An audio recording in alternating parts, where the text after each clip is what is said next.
What's up, ladies and gents? Welcome back to another live stream. How are we all doing? Let me know if you can see me okay and if you can hear me okay in the live chat. And bear with me as I'm going to give a couple of treats to the good boy on my side every now and then during this live stream. But how are we all doing today? Let me know in the live chat. How are we feeling? We feeling bullish?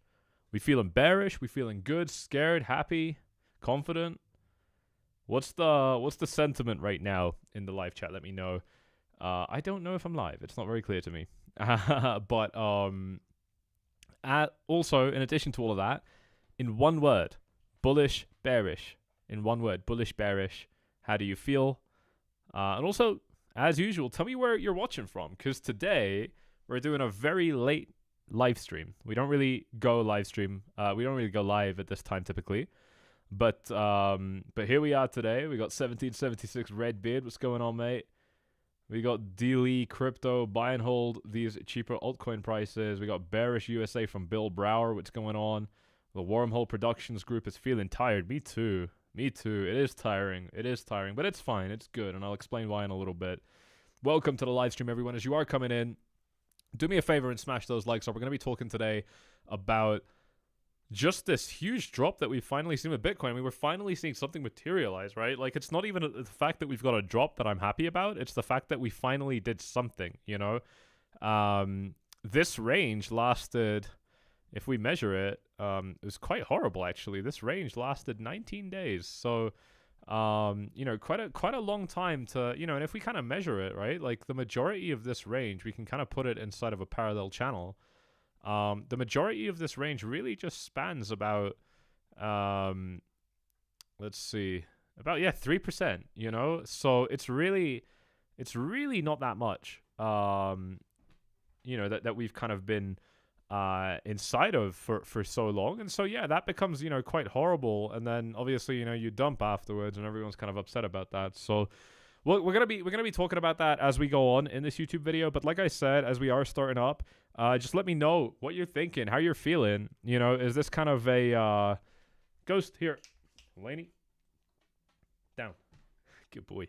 You know, is this kind of a you know, a super scary situation for you, or are you actually feeling pretty good? And as you are coming in, make sure you smash those likes up. And I also want to know where you guys are viewing from.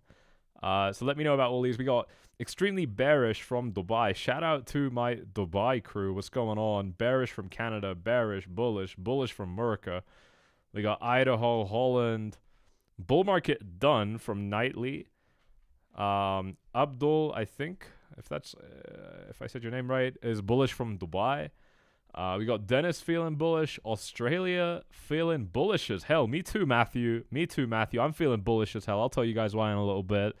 Germany's still bullish. Is it a big opportunity? Thanks for doing a live stream. You're very, very welcome, Shella. So good you're alive. I'm scooping up these discounts. Hell yeah. We got Richard from the UK. What's up, mate? What else? Altcoin season. We'll talk about that. Bearish from Australia. We got more bullish people than bearish people. I don't know if that's like concerning or if I'm kind of proud. I don't really know. Alex is over it. We got Chicago scared. UK saying bye. Okay, well, let's get started. Thanks for tuning in, ladies and gents. As usual, do me a massive favor and smash those likes up for this live stream. We don't do many live streams these days. Unfortunately, it's because YouTube throttles them. Goes Laney. They don't really push our live streams out anymore like they used to, and I don't know. I just kind of can't be bothered. I'll be completely honest with you, but we're here today. And a quick shout out to both Bybit and Blowfin linked in the description below. Those of you looking for a home to trade, Bybit has proven they've pretty much recovered fully from what happened, I think, if what I read was correct. You know, so they've proven that they can handle, you know, literally the biggest crisis crypto I've ever seen pretty much flawlessly. So that's pretty impressive. The reason I like Blowfin is they kind of just seem like a young Bybit to me. I remember when Bybit was kind of starting out, Blowfin, you know, it's got the same energy. And they know that, and I've spoken to them about that. So that's actually something that they kind of lean on, you know, that they're following really, really good processes too. So check them out if you're interested. When you start trading using these links, you're going to get huge bonuses in your account, thousands of dollars, $30,000, whatever the hell you like. And there's actually a new scheme that they're running here. I don't know what you call it, like a promotion. And you can see the details of that right here on screen. You can get an Apple Watch, Herman Miller, Canon, Model 3. This all depends on your trading volume. But this campaign is live right now. So that's going to be with the link in the description below. All you've got to do is start trading to get those bonuses. And obviously, always keep in mind your country's local laws and regulations. Okay, you don't want to be using this if these are outlawed in your country. But super, super cool opportunities. Well worth checking out here. Taking a look at the chart, people are losing their mind. A lot of degens. Waiting on a ghost coin to give me those Dubai gains. Imagine, should I make a ghost coin? Are we making a coin out of you, buddy? Yeah? We're gonna make a coin out of you? He doesn't even care. This guy doesn't even care about money, man. That's why I like him. That's why I like this guy. He doesn't give a fuck. If someone's petting him, he's happy. Laney. So down. Nay. So let's bring it to the charts. Thanks for tuning in. Thanks for tuning in, guys. Thanks for smashing up those likes. Let's get this thing above 100. We've got a beautiful support level right here. So, you know, really not the kind of place to be getting concerned, right? I mean, those of you that watch my channel, you're going to know that, you know, a support resistance is kind of where we go standard procedure, and we basically just start expecting, you know, bounces to start happening, believe it or not. You know, that's kind of where you would expect the price to kind of bounce out a little bit, bounce up a little bit, and that's obviously going to be super, super interesting because we're approaching this level right now with everybody feeling really bad, right? I mean, you guys are a little bit unique in terms of your sentiment, you know, to be so happy and so excited with this market, but it's really not quite universal. You know, it really isn't. This is something that's kind of going on.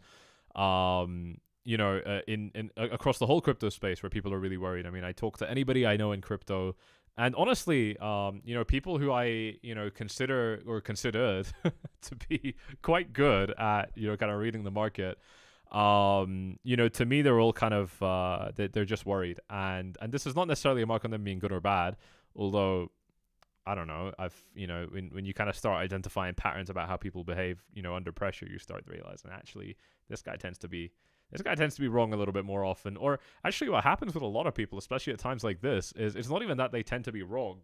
It's that they get so enthralled in the emotion of fear. You know, they get so lost. And everybody else feels it too, right? So they get kind of a little bit of a kick out of, you know, feeling a little bit fearful in the market. And invariably, that's going to be, you know, what you would see among losing traders a little bit more often than not. So let me fix the light on my face a little bit because this is a little bit too blue. I don't know if I'm making it better or worse, though, I'll be honest. But I do just want to balance this out a touch, just so that you're not stuck looking at a completely blue screen for all of today. I don't even know if I made that better or worse, but we'll switch it back to the chart. You know, this is where I'm seeing, you know, people get the most bearish. I don't really see people getting bearish at the top. I don't really even see, I mean, it happened a little bit up here, but kind of compared to what I'm seeing right now, it's clear that, you know, we've got an imbalance right now. Many more people are feeling more bearish than bullish. And we're doing that as we approach the support level. So I feel like I don't really need to say much. I actually feel like if I've been doing my job properly on this YouTube channel, that I can actually end the live stream right here and it will make no difference, you know, whether I talk for the next hour or two or not. So I don't know. I don't know where we stand there. As we are coming in, ladies and gents, do me a favor and smash those likes up. I want to see how far we can push this out right now. We're streaming at a very, very bad time. We never really stream at this time, but hey, screw it. You know, if this does well, I'm here. I'm here for the whole hour or two, whatever this is going to be. If we really zoom in now and take a little bit of a look, oh my god, I need to refresh this. Bear with. If we really refresh and take a closer look at Bitcoin, you know, it's really not looking particularly great. You know, we are we had this little 4-hour. To be fair, the candle just opened. We're not really going to judge it yet, but we were initially kind of bouncing up a little bit, and now that's coming back down into this yellow box. We'll see. We're on the minute time frame right now. If we sweep this low, then you know, that's basically going to tell us that we're coming, you know, deeper into the yellow. We are extreme fear. Are we at 25? Are you serious? Let me go ahead and pull that up because I don't know if I don't think I have it anymore. Must have closed the tab, but let's go ahead and take a look at the sentiment reading. Oh my god, you're right. You're right. It's 25. It's 25. Why? Okay, well, I don't really need more than this, do I? Okay, and we just saw the daily close as well, so I don't know. This is kind of enough for me. That tells me that I want to see it drop a little bit more, though. I'll be honest. I want to see it drop a little bit more, and the reason I want to see it drop a little bit more is look. So if we kind of understand what this support zone is, we can draw it up a little bit more, and it'd still be fairly valid, right? Like kind of up to here, I think is still okay, like 92.5, just this general zone, right? But the way we understand these support zones is that, obviously they're going to be strongest at certain areas, right? And weaker in other areas. So this is kind of the real support level.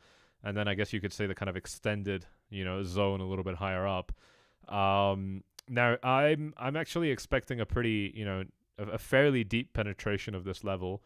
If we look at some of the previous hits that we had in this zone, let's just say that this is kind of the top. On this occasion here, the price managed to drop by a further 1.8%, of course. And let's take a look right here. So this drop right here was this was 0.3, again 0.3. Over here we're seeing about 1.1. We're seeing 1.2. This one fell out of the entire range. That's a 3.6. Not bad. It's not that bad. And 1.2. So, if we're kind of accepting another kind of 1.6, we're kind of at the bottom of the range. And the bottom of this range is basically 90k flat. Yeah, it's a fraction below 90k the way I have it drawn here. No particular reason that I have it drawn here. I just like that, we got a little bit of resistance here, a little bit of support here previously. So, it doesn't necessarily mean anything, but I think it's important to kind of, we can start basing this. We can start kind of understanding a little bit about where we are. Now, I think, look, so far, if we recover here, we're basically in line with all of these, right? And I think that's why we're stopping here. I think that's why the dump kind of stopped here for a moment. I think that if we can kind of get below this, then we're probably going to come fairly deep into this yellow zone. Right now, we're sitting at about 91.3, dropping as we speak. Did we sweep that low? There we go. We swept that low. So let's see how quickly this ends up dropping. So far, it's kind of on its way down, recovering just a little bit. But I'd be anticipating kind of bottom of this zone, to be honest. And that puts Bitcoin at about kind of 90, 89 at the kind of bottom end. I think those are pretty reasonable price targets to be looking for. And to be honest, I'm probably expecting something like this. That's kind of, a worst case that I'm seeing for Bitcoin, right? Kind of coming down to about, this is like really worst case. It's coming down to like 88. I could even go a little bit lower, actually, because I got tolerance down to about 87. And the reason I'm saying that is I'm just kind of looking at the bottom over here, right? And I'm just drawing out a couple percentage points. And, 2% out, it makes sense, that this thing comes down to about 87. If we look at kind of some of the major attempts at breaking this zone, we got one right here, and the third, Laney. And so I think that goes Frey. And so I think that that we got some pretty some pretty clear, profiled attempts at this level. And if we just go back and look at, how the market dealt with this within this price range, look at this. So we've got, 1, 2, 3. The third one actually deviated quite a bit. This is down by about 4%, a little bit more. So I think that definitely says something. And then here, we get another successful bounce off the level, but then this turns into a really nasty deviation. And the next one was even worse than that. So I really actually think that it's possible that we do something similar to this again. I'm not saying that it has to go on for this long. We're probably about like here right now, or maybe more like here. I don't know. But I am saying that something like this, or even this, or even this makes a lot of sense to me. And I don't know. I think we kind of see that, already. If we actually go back and look at, how the market has performed at this level, the very first thing that you'll observe is that we never really got a close down here. ever. You know, that there's yeah, I mean, this is the exception, and this is kind of the exception that we're focusing on. But outside of this, look, our highest close was actually 92K, you know, which is pretty good.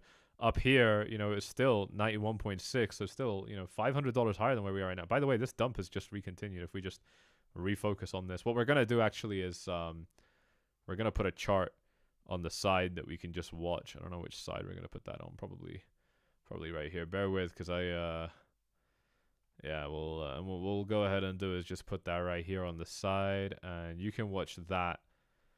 You can watch yourself lose money on this side of the screen.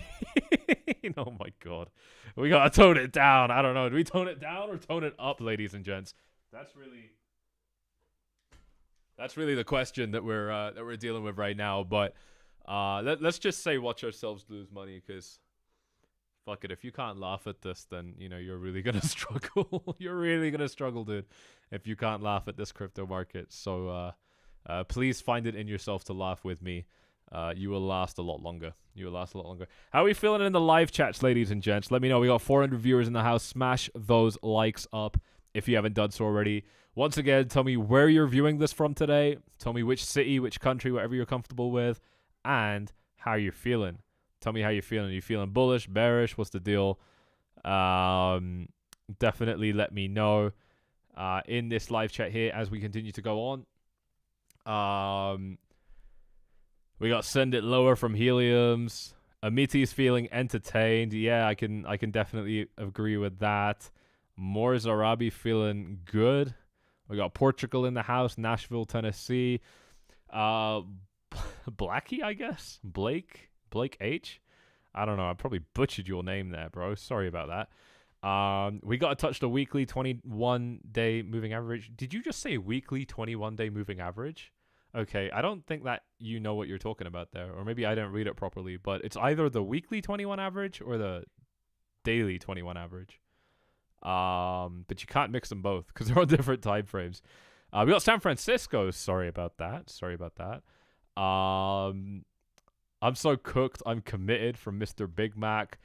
I can't say your name probably on YouTube, but this dude's this guy's saying 70 Ghost Nate. This guy's saying 77K incoming. We'll talk about that in a moment. Tone it up. Put up the chart of XRP. We'll take a look at XRP later on. Brooklyn, New York. What's up? We got Portugal. It's great to buy this low, but sucks when you buy higher. I mean, who's buying higher, right? Like, you guys have all been here for a while. I don't know why anybody would be buying higher at this point. But I guess the dips are good in that sense. Yeah, if you haven't already finished buying.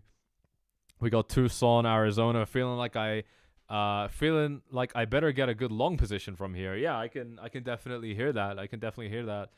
We got Romania, Texas, chilling, buying spot. Kind of scared from Costa Rica. I can understand being kind of scared, but it's like I said at the very, very beginning.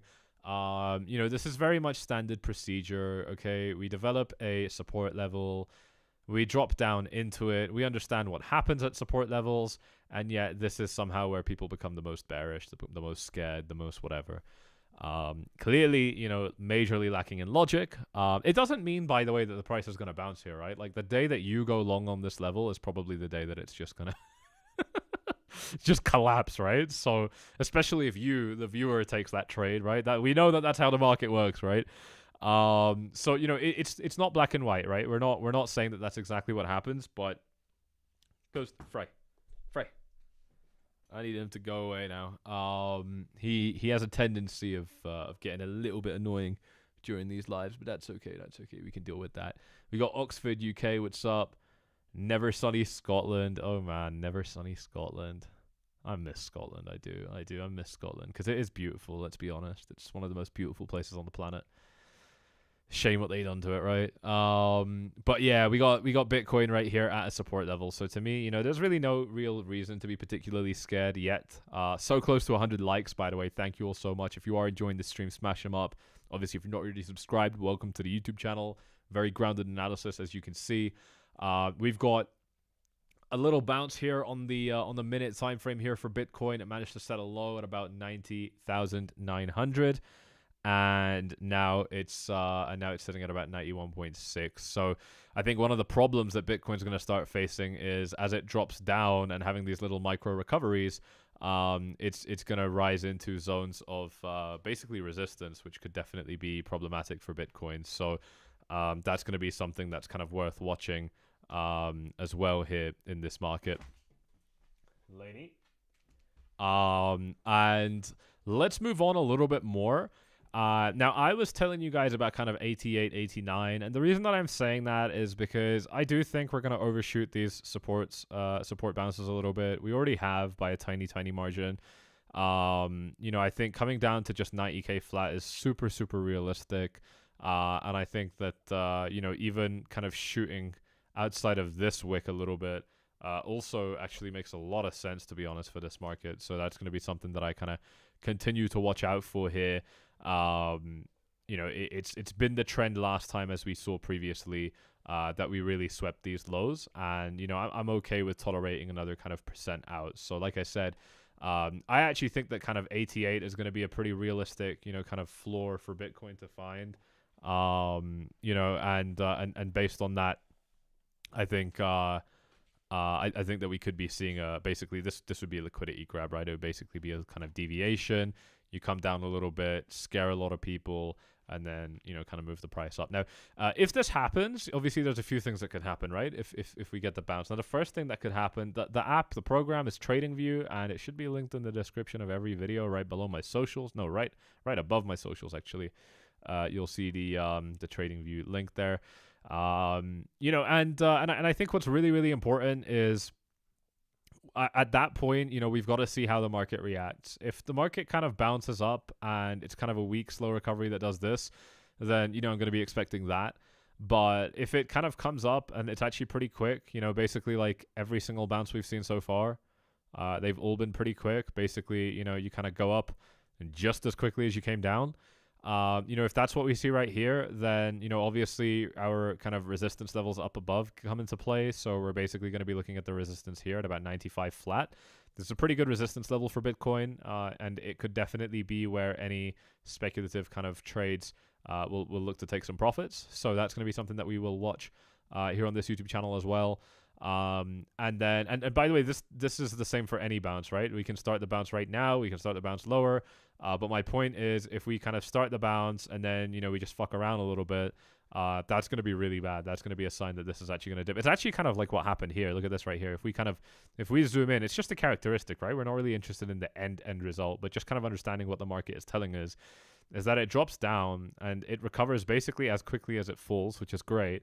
But that recovery doesn't really stick. And then, we just do some like weird sideways shit and, whatever. And then the market has to take another low. So this actually could have been the low that takes us down to like 70K. But obviously there were a lot of buyers that stepped in. The problem is, kind of the more you do that, the less you're going to expect those buyers to step in. So that's going to be something that we have to kind of keep on watching. But, I do think that this really, really quite perfectly illustrates what I mean when I'm saying that you get a weak reaction, right? Like when you get a reaction, you want it to look like this. You want to kind of recover back to the level that you started it from. Otherwise, it's inherently weaker, right? Like it's weaker if you can't get as high on your recovery. And we know that we've seen countless examples of this, right? Countless examples of this, especially in the altcoin market and especially against Bitcoin.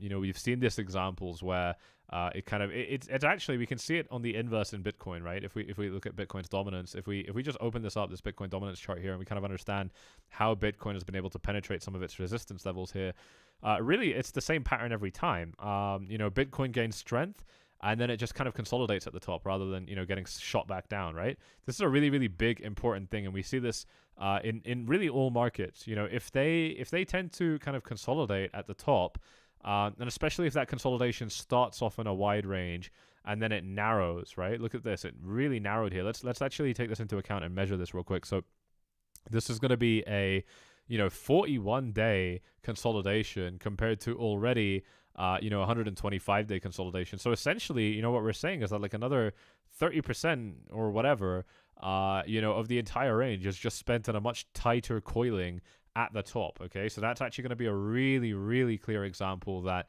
we're getting markets kind of getting ready to start moving up. And again, it happens immediately afterwards, right? Look, we kind of consolidate up in this peak. First we get rejected, and then we find support off this peak, and then we just kind of consolidate, and that's what leads to the kind of explosion upwards. So we really see it a lot. And that's why that's where this channel kind of really separates itself, right? Those of you, we got how many people we got in the house? We got 500 viewing today. Smash those likes up. Let's get this thing up to 250. You already know the deal.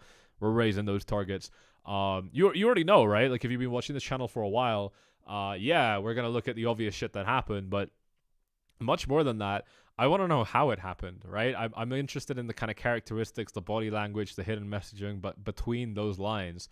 So that I can really kind of work out what the market is telling me, and read the strength. It's about reading the strength, right? We have indicators for this to help us be lazy, and one of the most famous ones is called the RSI, okay? Because with the RSI would show you that, relative to where you were before, you're not really responding with much strength. If that's the case, it will show you that, right? But it's lazy, and it's not really the right way to do it, in my opinion. Obviously we're now, how long has this live stream been going on for? We've been live for, maybe about 30 minutes now. And we haven't looked at a single indicator, right? We haven't looked at any indicators yet on this chart. We're just drawing literally just boxes at the moment.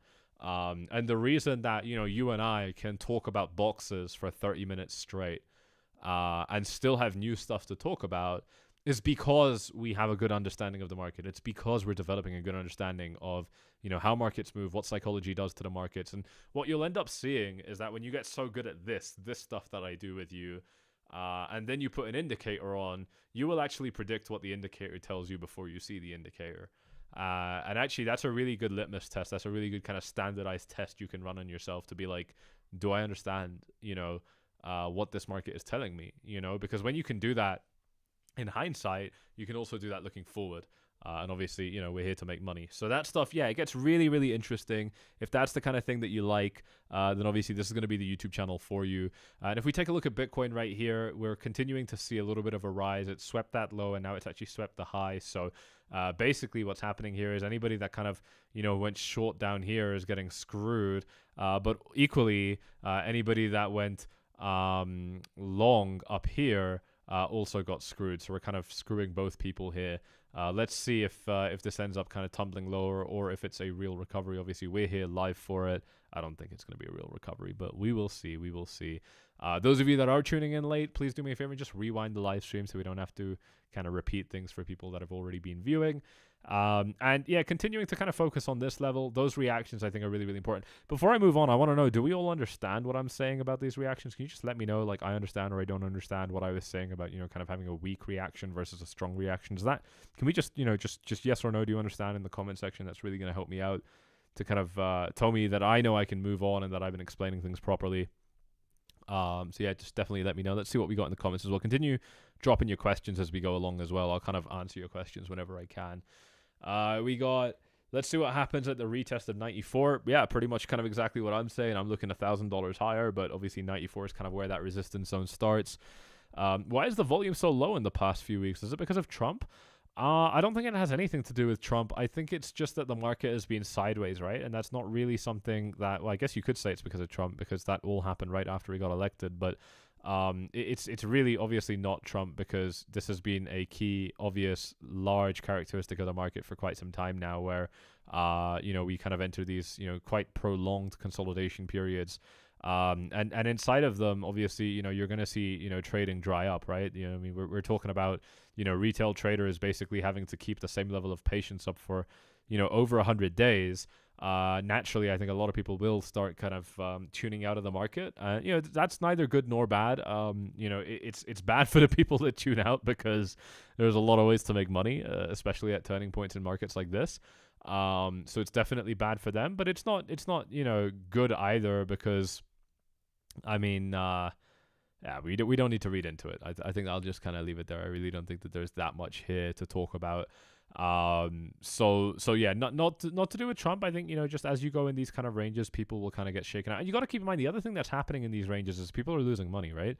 If you were trading in this range, and the same for all the other sideways ranges that we've seen so far in this cycle, you probably, on balance, most would have lost money. And, if you lose enough money, eventually you have to stop trading. So, That's a reality of this market, which, I think, quite firmly that a lot of people are facing regularly as well.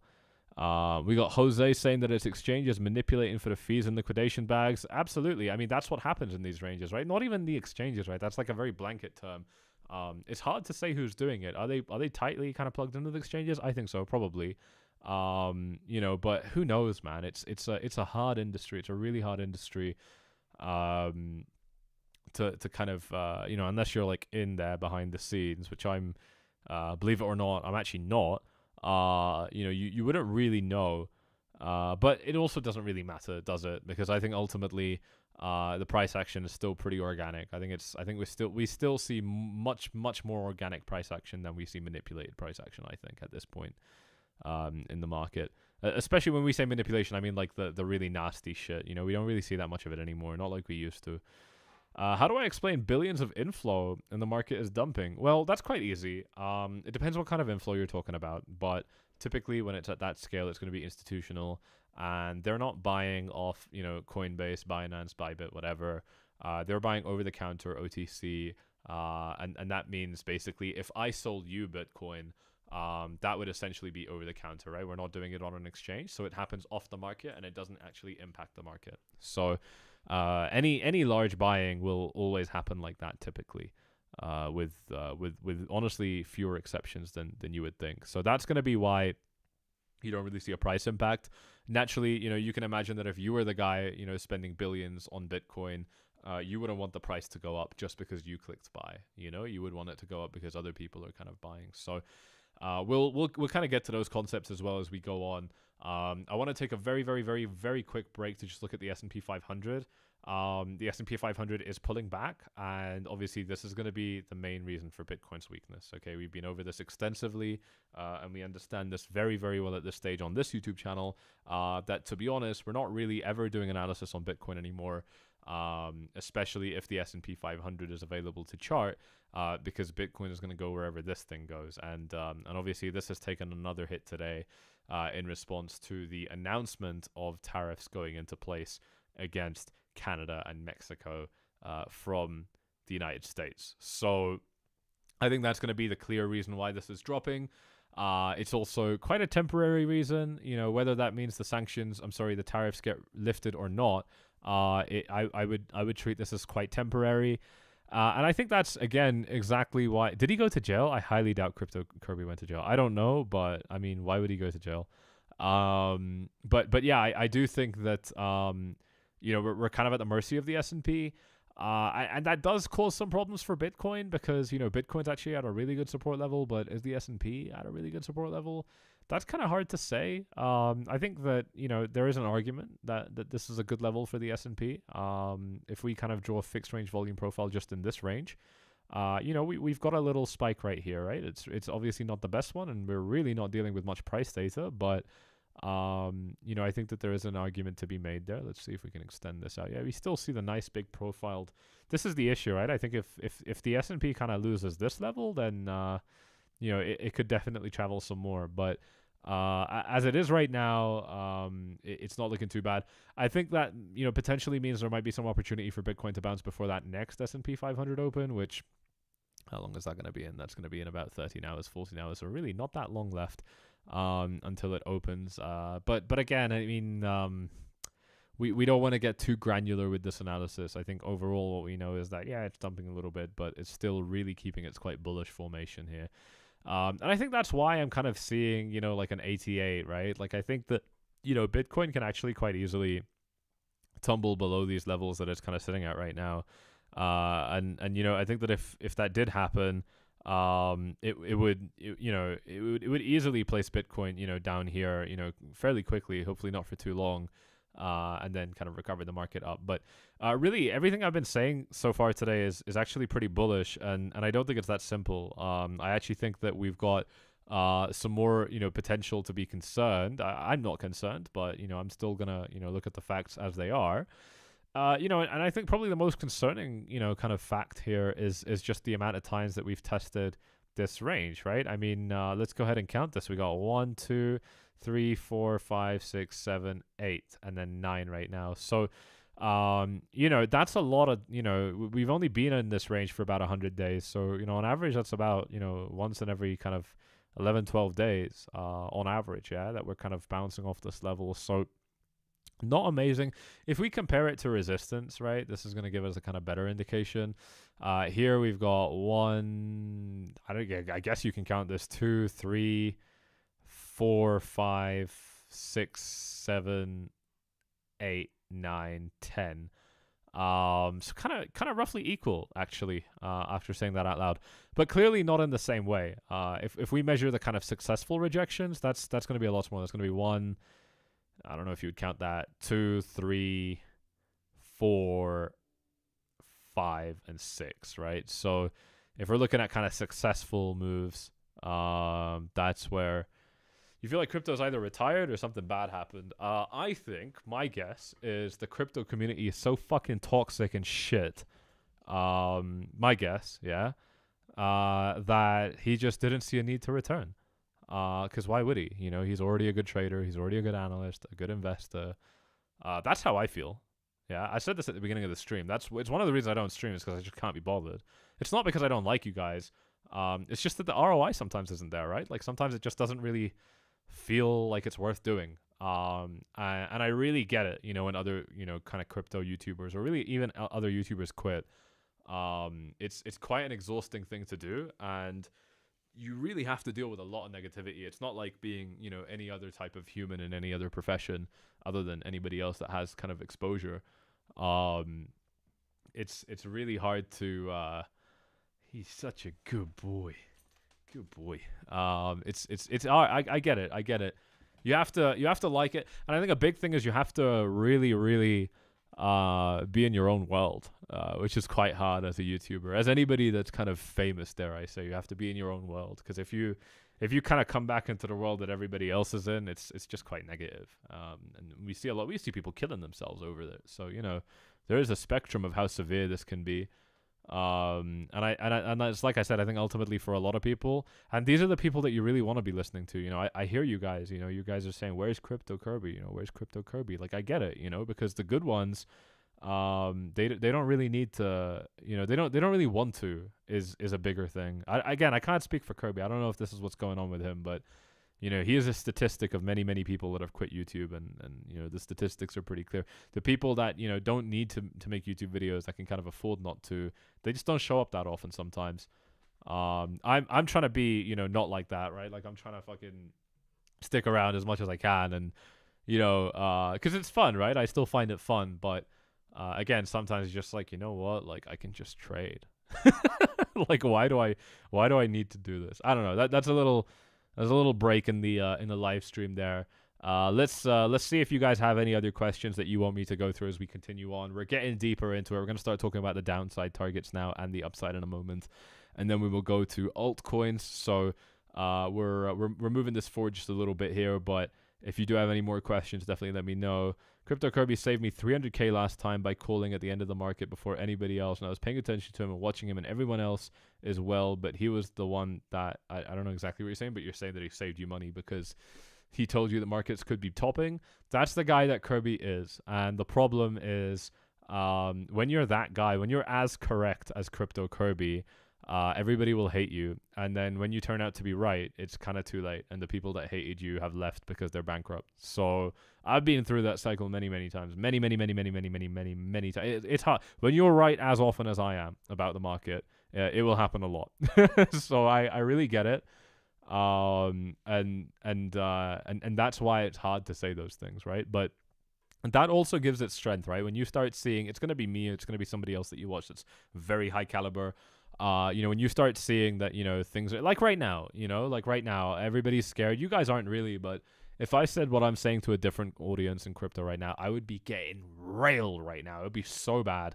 You know, and that will tell you, like, why is this guy that's saying that a support level is where bounces happen? Why is it so controversial, right? You'll start kind of asking questions like that when it's at a market, when the market's at a peak, and a guy like Crypto Kirby comes in and he says, look, momentum's kind of slowing down. We're overextended. There's a long way down. Like, there's more reason to believe we can drop down than there is reason to believe that we'll continue going up. When you get people like that and they get attacked for it, like really, really attacked, you gotta, it's about separating yourself from that herd. A lot of people, they're actually inside of that herd. They're actually, they're really personally quite upset if somebody tells you that, something can go wrong for you. But you've got to ask yourself, why are people responding like this?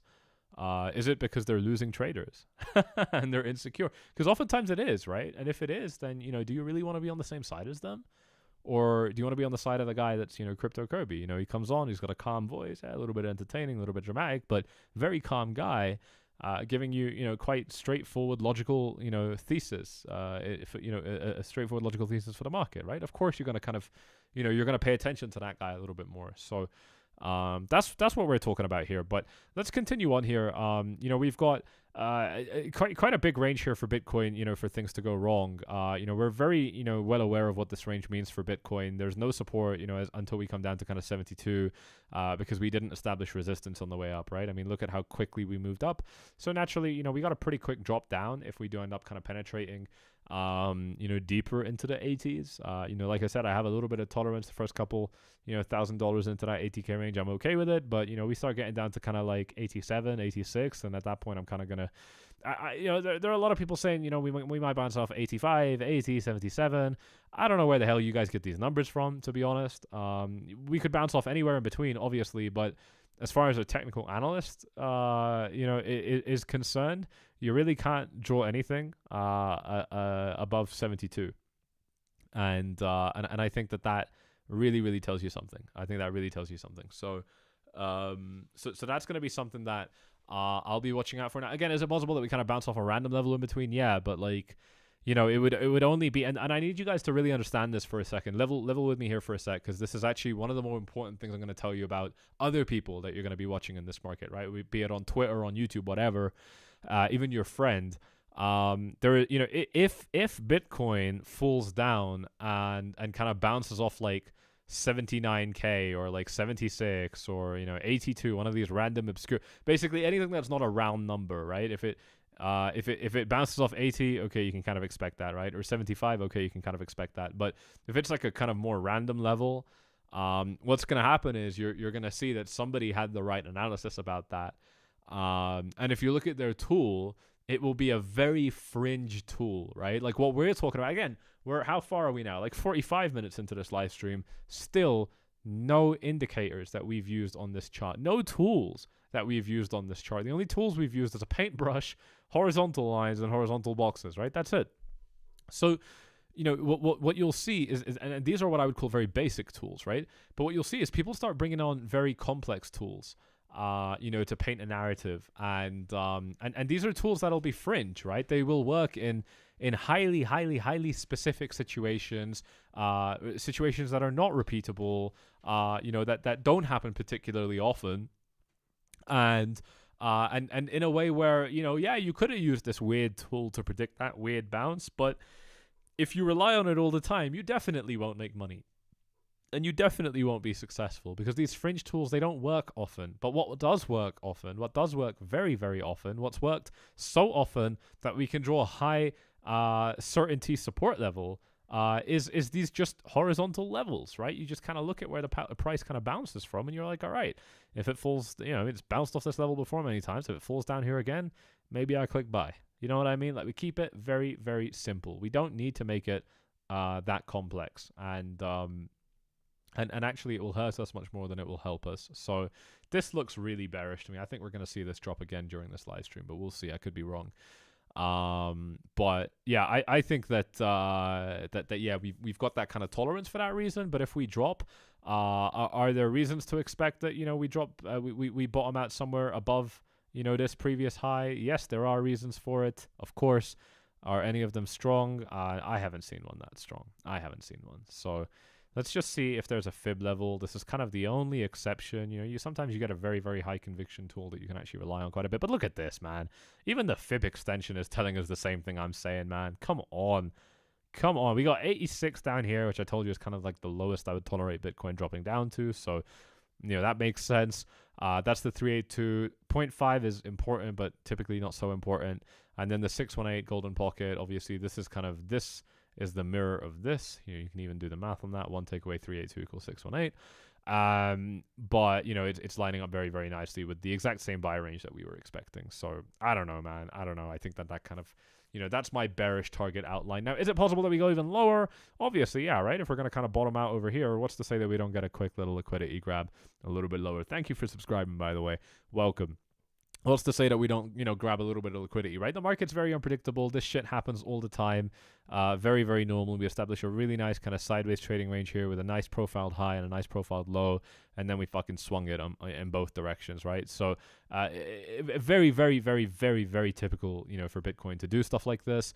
And that's why I think it really, really goes a long way to kind of study this stuff carefully. And like I said, I mean, if you're trading on the platforms that we're talking about, I mean, you get tons of free cash to trade with after you start trading using these links. That free cash, you can do whatever the hell you want with it, and suddenly risky trades start feeling a lot less risky. When you know that, well, if you lose the money, then fuck it, it wasn't your money, it was the exchange, and nobody cares about the exchange losing money. So, go for it, kind of thing, right? I think that's how a lot of people have felt. Many of you have taken advantage of these. Some of you have signed up to these platforms, but you haven't actually taken advantage of your 30k bonus, 1,000 bonus, whatever. Check them out with the links in the description. The way to get your bonus is to simply start trading. When you sign up, you got to start trading. So Bybit's obviously going to be the best in the game, in my opinion. That's been the case for a while. Obviously, Blowfin, great alternative, and Blowfin is running that very aggressive campaign that I told you about, promotion, where depending on your trading volume in these next couple of weeks, you actually stand to get some really, really cool prizes. And I know that some of this might seem quite high, but obviously with the kind of trading that's possible, this is more attainable than you think. So really, really cool stuff. Check them out again if you're not from a restricted region. Bybit users also get the Bybit card, which, by the way, they're going to be releasing a metal card soon, which is really, really cool. I've loved that Bybit card. I've told you guys a lot about it, so you can check that out. It's like a Visa or MasterCard, I forgot, but you can spend it anywhere in the world. Really, really cool stuff. Check them all out.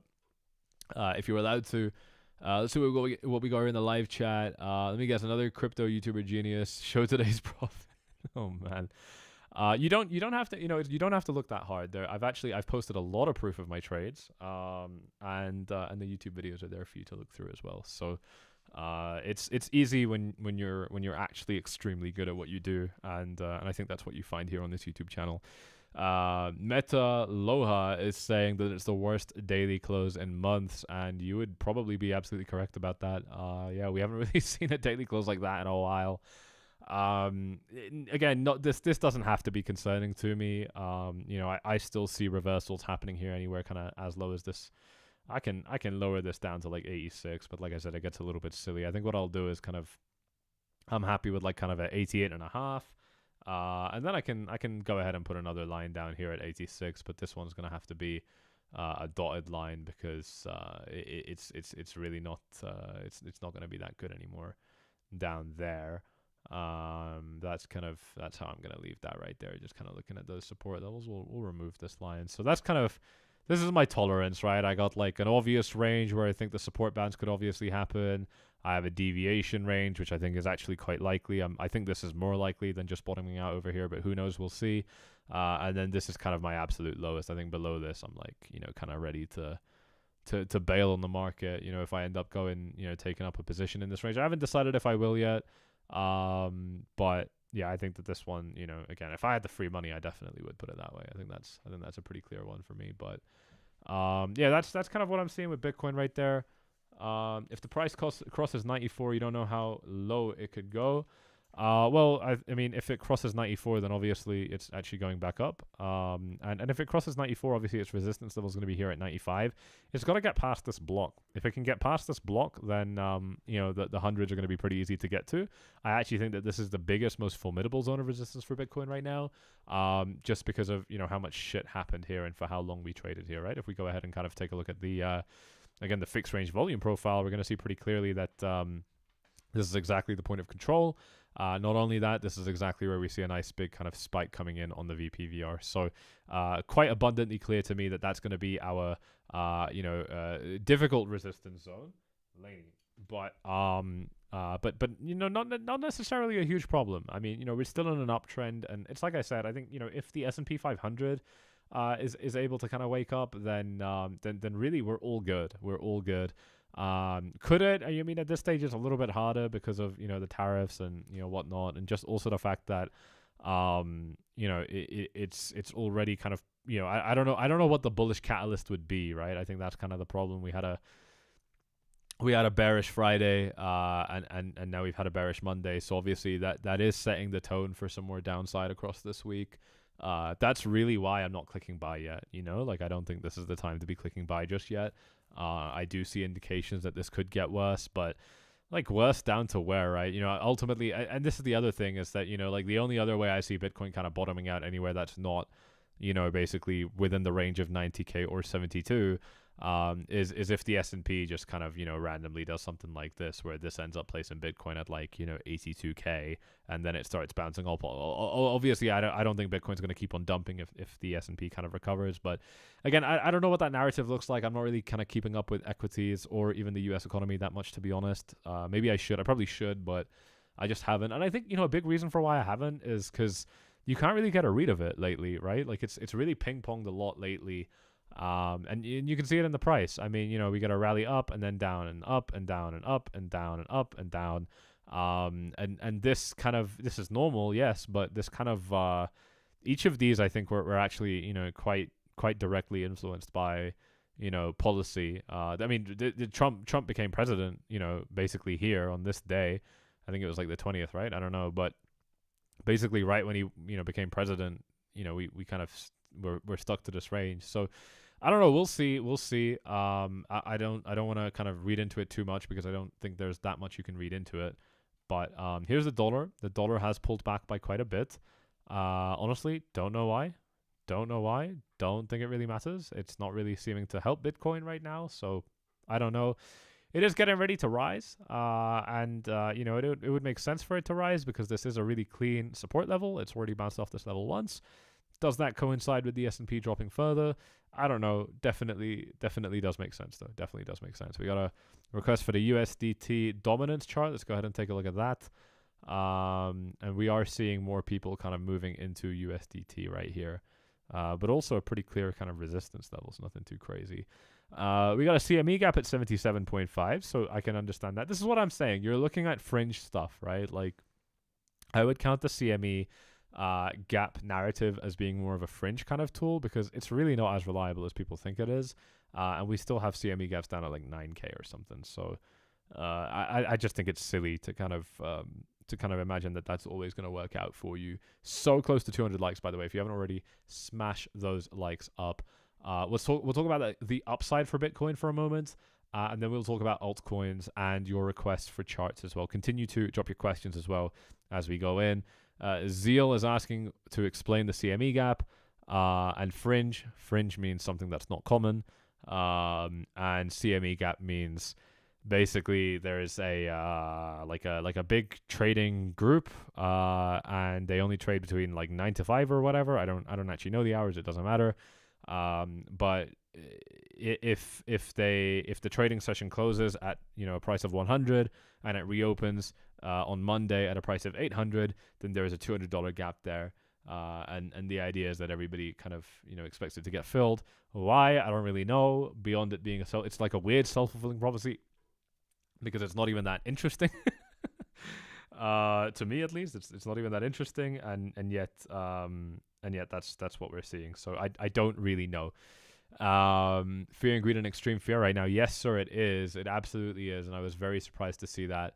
One of our viewers today told me about that just now. Oh, I do have it here. I just ignored the tab. But yeah, it is sitting at 25 right now, which I think is kind of one of the most obvious signs that this thing is going to recover. Is just how fearful we are. If we actually kind of take a look at when we first entered this range, it was 16th of November. And if we go back to the 16th of November, we had a reading of 1616 right here, 86. So basically, you know, pretty much as high as it can possibly get. And you know, at various points, let's just take a look at this low right here. This low was set on the 5th of December. What happened on the 5th of December? On the 5th of December, we had 84. The day after, we had 72, right? So this is kind of, I'm showing you what happened at the same price range, right? We fell down to the same price range. Let's see what happened here. This was kind of the most extreme one. 13th of January. We'll check the 13th and the 14th. What was our fear and greed rating on those days? So let's go back to the 13th of January. This seemed to be one of the low points. That was the 10th. What happened on the 10th? The 10th of January. Oh, I'm looking at the wrong place altogether. This would have been the 10th, right? The day after this drop. So somehow, this was more scary for people than this, probably because we recovered it so quickly. But again, even then, this reading is double what we're seeing right now. So, you know, even if you're looking for the most extreme examples of what happened at this same price range, we're clearly much more scared today than we have been at any point previously. And again, I think when that fear and greed gets really polarized as you kind of hit a support zone, it's, you know, it's a pretty obvious situation where you can confidently say that there's going to be a recovery, right? I mean, again, it doesn't mean that it's going to happen, and there have been many exceptions. I've been wrong before, and I'll be wrong again, but I'm going off 8 years of what I've seen. It's pretty obvious. The CME is the Chicago Mercantile Exchange, which is where many futures contracts are traded. Yeah, but I didn't say that because that doesn't really make sense to somebody who doesn't know. It's like, at this point, if you don't know what CME is, then you probably don't know what that definition means. that's why I said that. The CME gap usually happens over the weekend when the price either opens or closes. This guy's like ChatGPT in the live chat or something. Have we used Grok, by the way? How many of you guys have used Grok in the live chat? Let me know. By the way, we're 3 away from 200. Somebody smash that shit up. Be the 200th person to smash it up, or don't, because it doesn't really matter what position you have. In the like queue, I guess we can call it. Grok is great. Yeah, Grok is really good, right? Grok is kind of crazy. We have over 1 million altcoin noobs money split. I don't really know what that means, but yeah, smash them up, ladies and gents. Let's push this thing right over the edge. Rad Pro is 1980. Legend, mate. Appreciate it. 206. Absolutely love you guys. Thank you so much. Let's get this thing up to 250. Push the stream out a little bit further. Let me know what you guys want me to cover from here. Moving forward, I want to cover the upside. We've already looked at that a little bit. I think if we can get past this block of resistance, which is a big block, and we've demonstrated that already a few ways, the most potent way of which I think is probably this one right here, looking at the fact that there's a big spike on the VPVR. Obviously, this kind of just demonstrates where a lot of price action happened, and at what price ranges it happened. So, yeah, I think if it kind of gets past this block, then, 100 is next, and then above that, 108 and all-time highs. I'm still really bullish. Everywhere I go, I see people who I would consider to be bad traders, bad investments, telling me that the market's going to crash. I kind of feel like I'm the only one that still feels really bullish, at least in my friend groups, which is so weird, man. It's so weird. I really thought that I was kind of... I don't know. I didn't expect it. But I don't really find anybody that I agree with these days. Very few. And I don't know what that means. Maybe it means I hang out with losers, but I don't fucking know, man. I don't know. But everybody I talk to is just losing their mind over how bearish this is. And hey, man, they could be right. Screw it. They could be right. But it would be quite exceptional. I would be quite surprised. And the reason for that is, they're really lining up with, I think, the real intense fear that a lot of other people are kind of feeling in the market. And I just don't think that that's kind of where winners are going to be hanging out. So I still think we're really bullish. I think that if we look at kind of the changes that have happened with the Trump administration, the people that are in power, the fact that J.D. Vance owned like 600K of Bitcoin on the day that he got elected, which is kind of hilarious. I don't know what that's worth now, probably a fair bit more. Is $1 million important to him? I don't know, because their salaries are not that high, but somehow they become very rich. So I don't really know what 600K, what 1 million means to J.D. Vance. And I'm not even implying that he would be making decisions for his vested interests, although that would be on brand for a politician. Don't know if that's him or not, but I do definitely think that There's a lot of people that really, really, really help crypto that are in power right now. The SEC just dropped their investigation into Robinhood. Things are easing up a little bit for crypto. Things are getting better from a government policy standpoint. The whole world is looking at basically just Dubai and the United States right now. And these are two, very deeply capitalistic countries.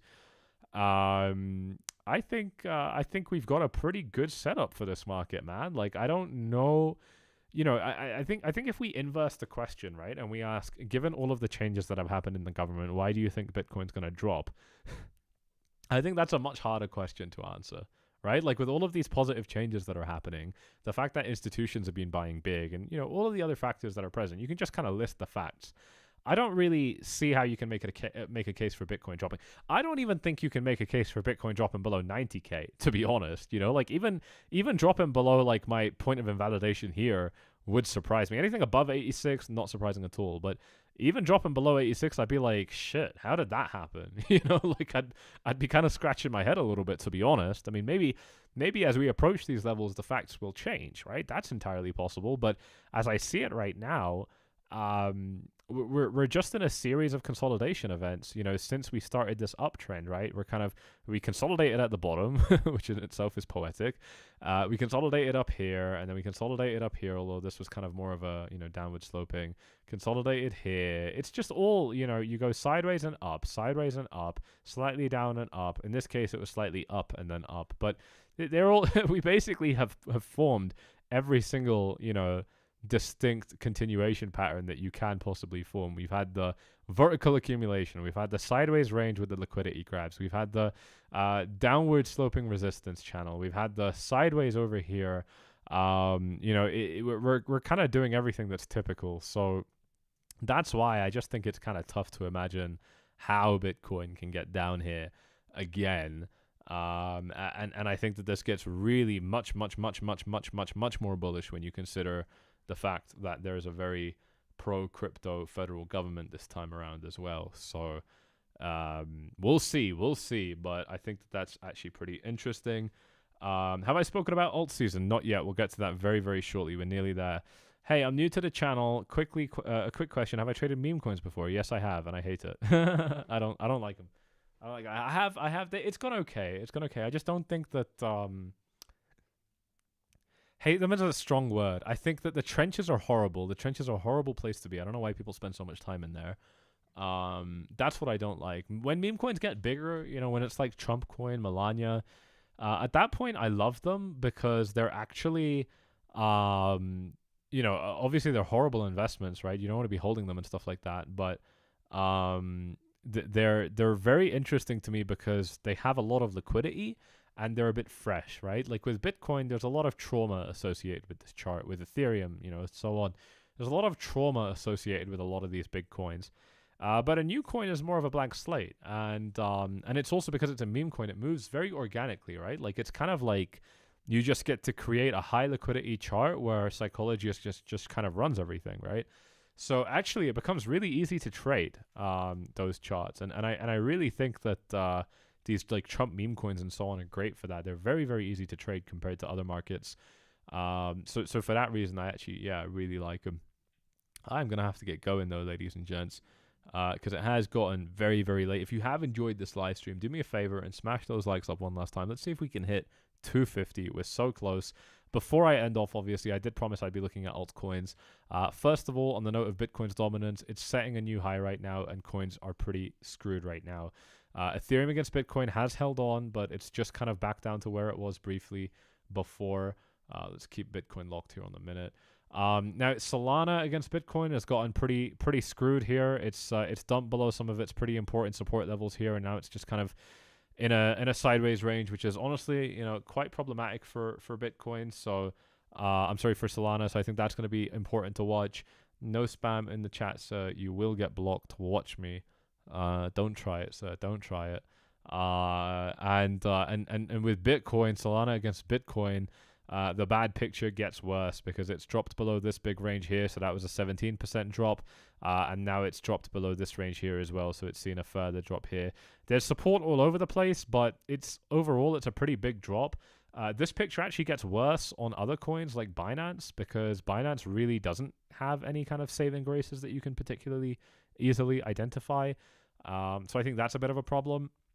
Very quickly, we've got a question for gold, and I do want to let you know that gold is now tradable on Bybit, which is very, very cool. Gold is now sitting at $29.50, basically knocking on that $3,000 door. What's going to happen from here? I don't know. It's the first time we ever hit this level. We're starting to slow down. It's very possible that we get some sort of a reversal at this point. But obviously, I think that it's going to keep on going up. If it does get a reversal, 27.50 makes sense. This kind of consolidation range that it found before. There's really not much else we can say here. Back to Solana quickly. Solana against Bitcoin, I think, is the problem. If Solana's Bitcoin chart looked a little bit better, then I really wouldn't be too worried. But and I've been calling this for a while. I've been saying for a while I think Bitcoin's dominance is going to rip. It's a painful thing to say. Nobody wanted to agree with me, but yet again, I turn out to be 100% correct. Not quite 100% yet, because we haven't actually swept this high, but I mean, that's quite high up. To even get there would be quite a big deal. We will get to XRP in just a moment.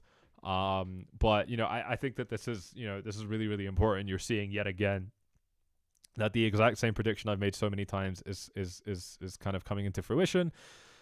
It's neither good nor bad, right? It's not good because obviously a lot of people are losing money, but that also doesn't matter because the market doesn't care. So I don't know, almost you shouldn't care in a sense. I know it's hard, but if you can detach yourself to that level, you'll do a lot better than if you're not detached. So I think that's the first thing, but it's also, it's also not bad because we need it. We need Bitcoin's dominance to go up because that's going to set the market up for a big, big retracement later on. So just looking at Bitcoin's dominance, the fact that it's coming back up to this high is not good for altcoins. You could make an argument that it's going to do this, but I think that would be a little bit silly because this is Bitcoin's dominance that we're talking about, and it moves in more of a straight line than it doesn't typically, especially lately. It's just been a straight kind of 45-degree angle with a lot of noise in between, and each time the Bitcoin dominance kind of came down, we had a lot of people really expecting altcoin season. They keep getting proved wrong. I keep getting proved correct. I don't know if there's something there. Maybe there is. Maybe there's maybe you think that there is something there. If you do, definitely do smash those likes up if you haven't already. We're so close to 250.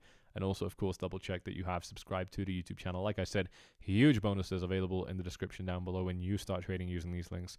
These platforms are going to give you some really, really cool shit, including Blowfin, which you can see on screen is giving you some very, very cool, motorbike, Tesla, whatever, depending on your trading volume just in these next couple of weeks. So definitely check it out if you are interested. Because that stuff, that money that they give you, you can also deploy that in the altcoin market if that's something you're interested in. You can deploy it anywhere you like. So always be mindful of your country's local laws and regulations. Don't use it if you're from a restricted region, but if you're not, then definitely feel free. Too many rug pulls and the money was taken out of the market. That's a big thing. We're starting to see liquidity kind of freeze up a little bit because nobody wants to be in crypto anymore because everybody hates crypto. Totally understandable, totally realistic in my opinion. I can definitely see why a lot of people would be having that kind of opinion. If we take a look at, here's Bitcoin starting to drop. So who knows? Maybe I'll stay live for a little bit longer. Let's see, because if it sweeps that low, we could see some price action developing pretty quickly. So let's see. I usually stop my live streams right before something interesting happens. So I'll try not to do that today.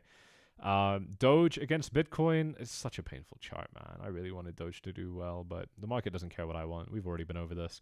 If we look at Doge against Bitcoin, this is going to be a much more important chart, and it is approaching kind of its low. So can't really get a whole lot worse than this for Doge, thankfully.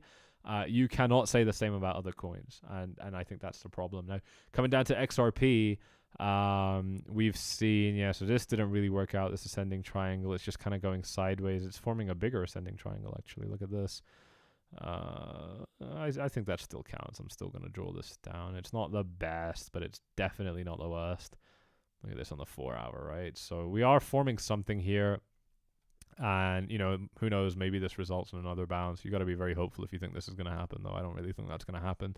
But if it does, this ascending triangle is still in play, and we get something like this. I think, actually, it obviously depends on Bitcoin, but, maybe it comes a little bit lower, and then, we have a chance. But that's kind of That's kind of what I'm seeing. That's a monster head and shoulders on XRP.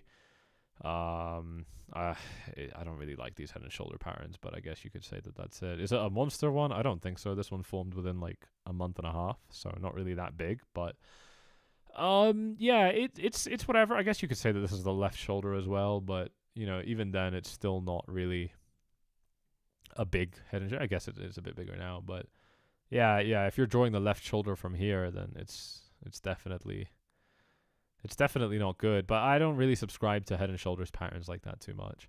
Again, it's not an XRP USD question. It's more of an XRP BTC question. And actually, there's good news here, right? XRP has been very strong against Bitcoin. I mean, look, we can compare it to Doge, right? Like Doge had a big bump up against Bitcoin, but it didn't keep its Bitcoin gains, and XRP did. So, you know, this is a really strong sign, right? Like if you're kind of looking for a reason to continue to hold XRP because you think that this is not done and you think that it's actually going to continue to go up, then you've got really good evidence in front of you right now telling you that you're on the right side of this.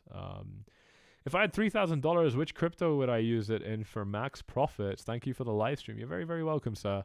If I had 3K, it probably wouldn't change what I do, to be honest, which kind of sucks, right? You want to be told that if you don't have much money, you should do something more aggressive. But I don't actually really have that mindset. I'm more of the mindset that you do it properly from the beginning, and never really kind of deviate out. I suppose, yeah, if I wanted to take a little bit more risk, I'm probably with Tyler. I would probably consider kind of buying some Ethereum. But so close to 250, ladies and gents. Smash them up if you haven't done so already. Double check, of course, that you're subscribed. A lot of you guys watch this stuff regularly, but you're not subscribed, which means that one day you're going to miss out, and it will be on a day like today where you really want to be watching. But right here, we got Bitcoin starting to get ready to sweep that low. Let's see what happens here. We're watching this, pardon me, on the right-hand side of the chart. Will XRP hit $5 this year, or are we done pumping now? Who the fuck knows, bro? I can't answer that for you. I don't know. But I think it's possible. I think it's really possible that XRP hits $5 this year. Very possible. I would put the probability above 50%. But I don't know. I could be wrong. I've been wrong before, and I'll be wrong again, right? Especially with stuff like that. I just don't know. It's hard to say. But I feel pretty confident that, you know, obviously this is all going to recover. Because we're not doing anything uniquely bad, and it's all recovered before this, and to be honest, we still have a lot of bullish things that haven't quite fully played out yet. So I don't know. Like Trump's own like crypto fund has just been buying in this range. Like, I don't know, dude's fucking president of the US. I'm not saying that he's going to use his power to, like, you know, make his fund do well, but I'm also not saying that he won't do that. You know what I mean? Like, it's not that clear. Strike that like. Thank you very, very much, Dave. Really appreciate that. So those are some of the altcoins. Let's take a look at something else. But I think other than that, if we don't have questions, I will be heading off, other than the fact that Bitcoin's just started to dump, so maybe not. Let's take a look at how this goes. We are seeing Bitcoin starting to accelerate here a little bit after it's lost this local zone of support. We've just looked at Solana. Please just rewind a little bit. I didn't have a whole lot to say about Solana because honestly it doesn't matter, right? Solana is just kind of a little bit exhausted by all the rug pulls lately, and then, you know, it was obviously overextended, so it's pulling back a little bit, but really it's just kind of doing what Bitcoin's doing. It's just doing it worse, and that's what we expected because we knew Bitcoin's dominance was going up. So again, not much I can say on notes like that for that reason. But let's go ahead and expand this 1 minute Bitcoin chart right here and take a bit of a look at kind of what's been going on here for Bitcoin. Laney. Does the low support underneath XRP in a liquidation chart mean that XRP can keep falling, or that most likely it'll shift the other way? I don't know what your question means, dude. Can you please rephrase that? There we go. We've swept that low that we just set a minute ago, and we're coming back down now for the absolute low that we set right at the beginning of this live stream, basically, isn't it? So we've it's been about a solid hour since then. Let's see. I don't know. Is anything? I guess a lot of coins are probably going to be at a good buy level around now, to be honest, because they're dropping by so much. So yeah, like if you want to buy some coins, like now might be a chance where, you know, things start kind of opening up for you a little bit. I don't fully know yet. I kind of feel like people are still, you know, giving altcoins a little bit of credit, and And I don't know if that attitude is gonna require some people to get humbled at this point, right? I don't know, but let's just see what Bitcoin's doing here, um, and kind of get an understanding.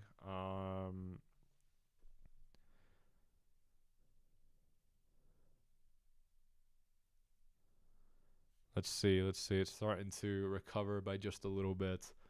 But this looks pretty bad to me. I think my point ultimately, yeah. And let's just see. Let's put this to the test. But typically, it's a typical thing. If you're gonna bounce, you typically bounce pretty quickly. I actually want to see how previous bounces have gone for Bitcoin. So we're on the 5-minute time frame now, and let's first just look at how long it's been that we've been in the rough range of the low. So we kind of entered this range over here, and we're still in it now. It's been about 90 minutes.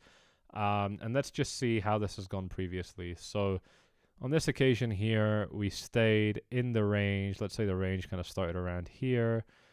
We stayed in it for about an hour, and then we managed to recover, but we came back down, so it lasted about 2 hours. So by that kind of measure, we're basically toward the tail end of how long we can tolerate Bitcoin being down here for. I put 1K in Fartcoin. It's down 92%. We got to look at Fartcoin, actually. Somebody remind me to look at Fartcoin in a minute, because apparently that's actually looking pretty good. Here is, a previous example, which is much, much, much more obvious. We established the low, and within the same 5-minute candle, we recover back up. So I can't even draw anything for you. It was much, much quicker.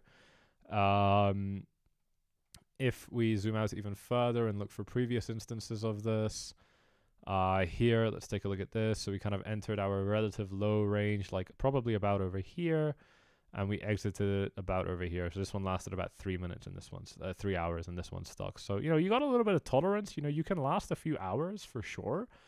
But if it's taking longer than that, and we're already kind of reaching the tail end of that, then that's not going to be good for the market. And we can just see all these other examples where really they're quite quick flash crashes.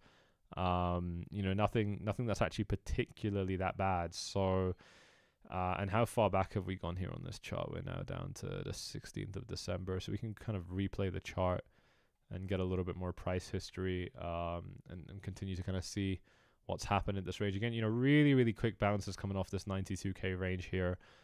We don't stick around for too long. On this occasion here, let's see, kind of took us about 5 hours to finally get back up. So that one did end up working out for Bitcoin, and that one lasted quite a while. So we're seeing a range here, but we're also seeing that typically there isn't actually that much space or tolerance still for the price to and look at that. I mean, this is just pure consolidation right at a low. I mean, we're not even like performing any sort of a bounce at this point. So especially because of this wick, right? I think that's kind of the bigger problem. So that definitely could be a bit of an issue for Bitcoin.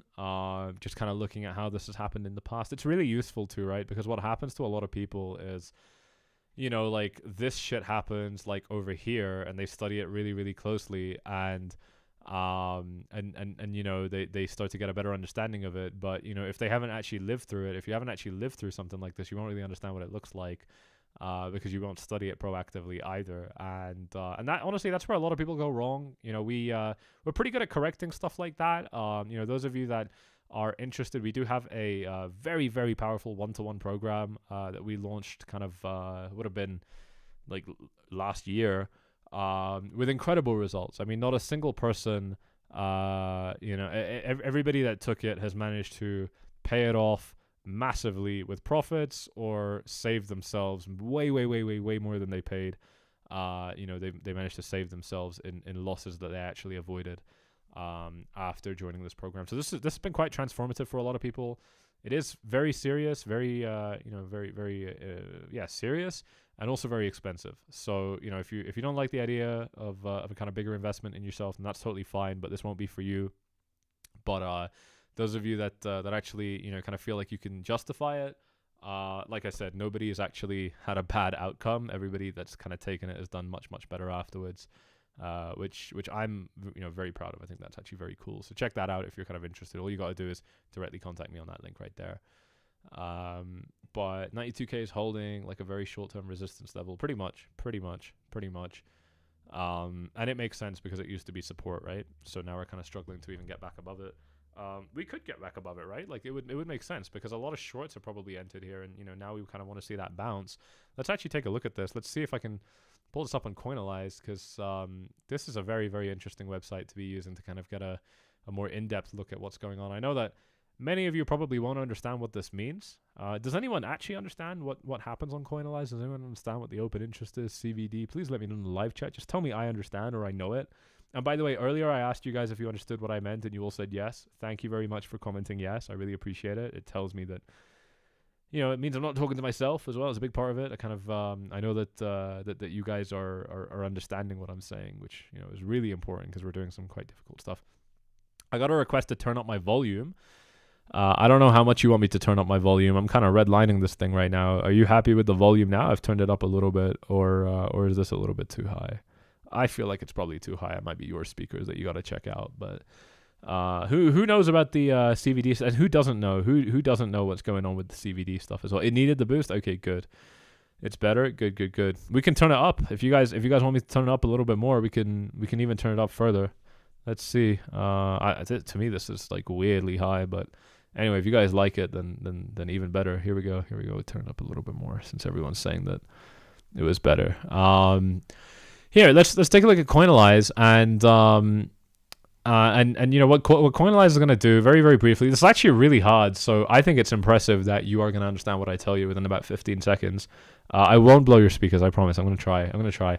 But what we're seeing here with Coinalyze is essentially we got the open interest right here in the CVD. So let's start with the open interest. Now, the open interest is basically how many positions are being opened or closed in the market. Okay, so if we see this dropping, that's telling us that positions are closing. Okay, and now it's telling us that positions are closing a little bit slower. Positions opened here. Positions flatlined. We didn't really see much change. And then they started closing and then they started opening, right? That's kind of the read that we can get with the open interest right here. This is useful because it tells us that if the market is moving in a particular direction like this, and positions are opening, you can kind of start to guess what those positions are.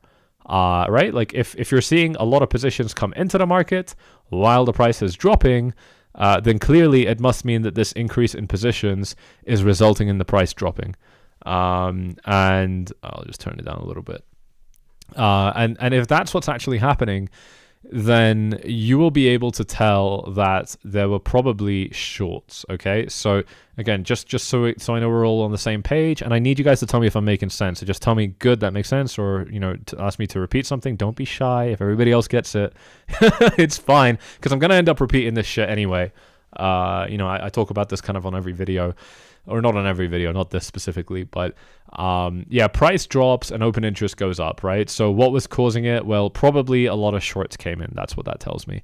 Now, if we take a look at the CVD, this is kind of the next thing.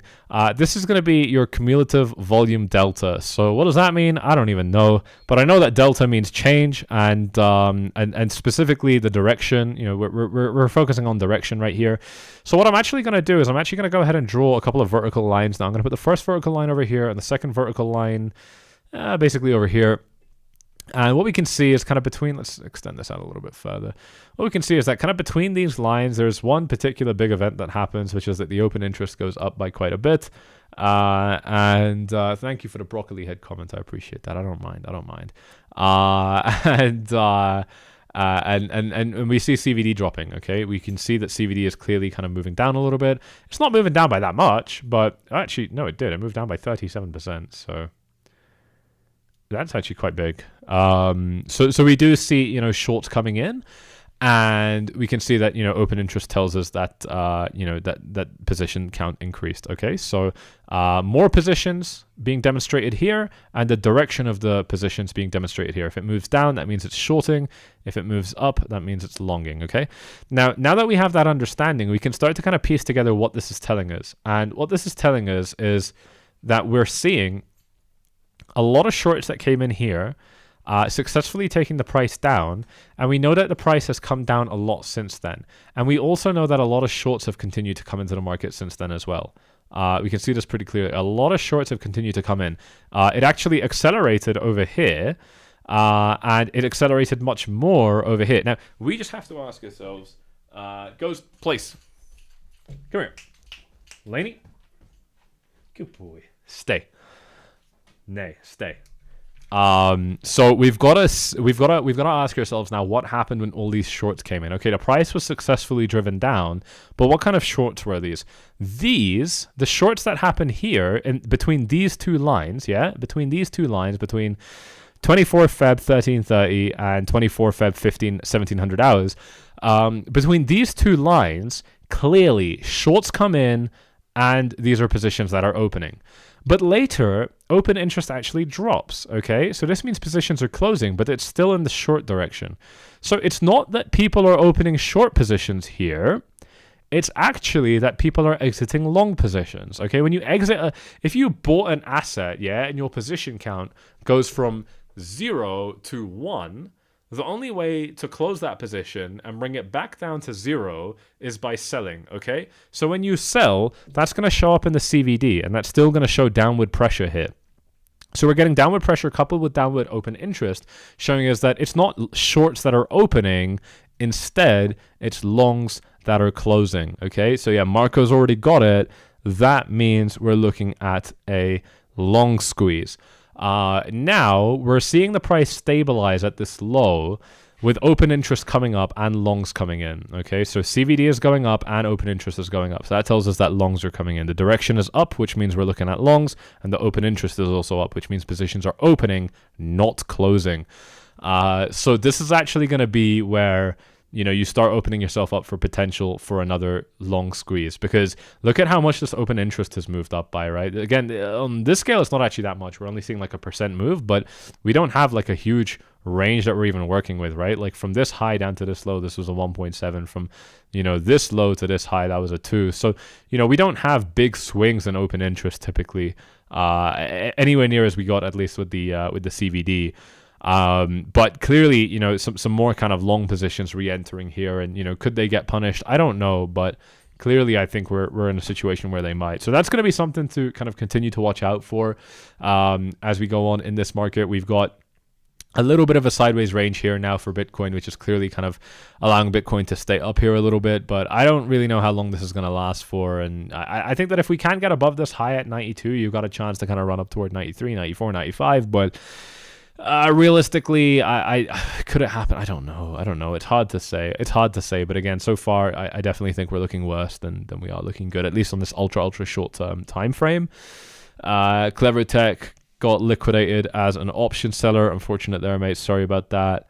You got to use stop losses, dude. If you're getting liquidated, that's not good. Avondale is saying that there's a 6 billion liquidation at 100k and only 2k at 90k. How come long squeeze? That's a good question. A lot of the time when something like that happens, you're actually gonna, you're gonna see both. Put it this way, right? I think we're going up. I think that we're gonna break the high and we're going up above 100. We're probably gonna get to like 120, 130, 140, 150, whatever. And with all of that in mind, that means that any, kind of short squeezes or liquidation levels that you're interested in above 100k, they're eventually gonna get hit, right? But the market is pretty good at taking liquidity on both sides before it goes up. And, we've seen really, really good evidence of that today on this live stream. But I just want to point out one of the more famous examples of this. Obviously, I say famous, but everybody would have forgotten because everybody's a fucking goldfish in these markets. So most people won't even remember this stuff. But if you study this stuff and if you're kind of with me, the way we do this, you're not going to miss these important things. And, a lot of the time, like I said, the market's really good at kind of grabbing liquidity. And I actually think that our worst case is this. I can pretty confidently draw this on the chart for you and tell you that this is what I think is going to happen. I'm pretty happy to say that on live stream right now. Again, like I said, I've been wrong before. I could be wrong again, but I really think that this is what we see. We've obviously seen it already. It happened over here as well, by the way, right? Like we can kind of, pick an example, but like it's the same thing. It's the same thing. So I really think that we could be seeing something like that. The market's very, very good at grabbing liquidity, and that doesn't mean that we have to stop going up. It just means that we kind of take the scenic route, in order to get there. Bro, I have expiry of option today after 10 hours, after 10 tenths from now in India. Should I open a fresh put option sell? What are my thoughts? Come on, dude. Are you not paying attention to the live stream? I won't give you financial advice. You know that very, very well. Maybe you don't know it. Maybe you're new, but now you know. But you can make your own decisions, dude. Like we've been talking about this for the whole live stream. And quite frankly, Clever Tech and anybody else that this applies to, because I know there's a few more of you in the live stream today. Quite frankly, if you need somebody else to tell you what position to take, I don't know, man. You may as well just get a lighter and burn your money. You know, it's going to be the same thing. You might have a bit more fun. At least you'll feel like, you know, it was intentional that way, because you're just on the wrong path. Like you need a 180 and you need to reevaluate a lot of shit. You know, if you're so nervous that, you know, you need someone else to tell you what to do. And I know this because I've been there, right? Like I used to be that guy. And you know what? Sometimes I'm that guy again. You know, sometimes it happens again. And it's normal. It's actually very, very normal. But my point is that if you're living there, you know, then you're actually, you know, in a pretty bad, dangerous place. So I think that's important.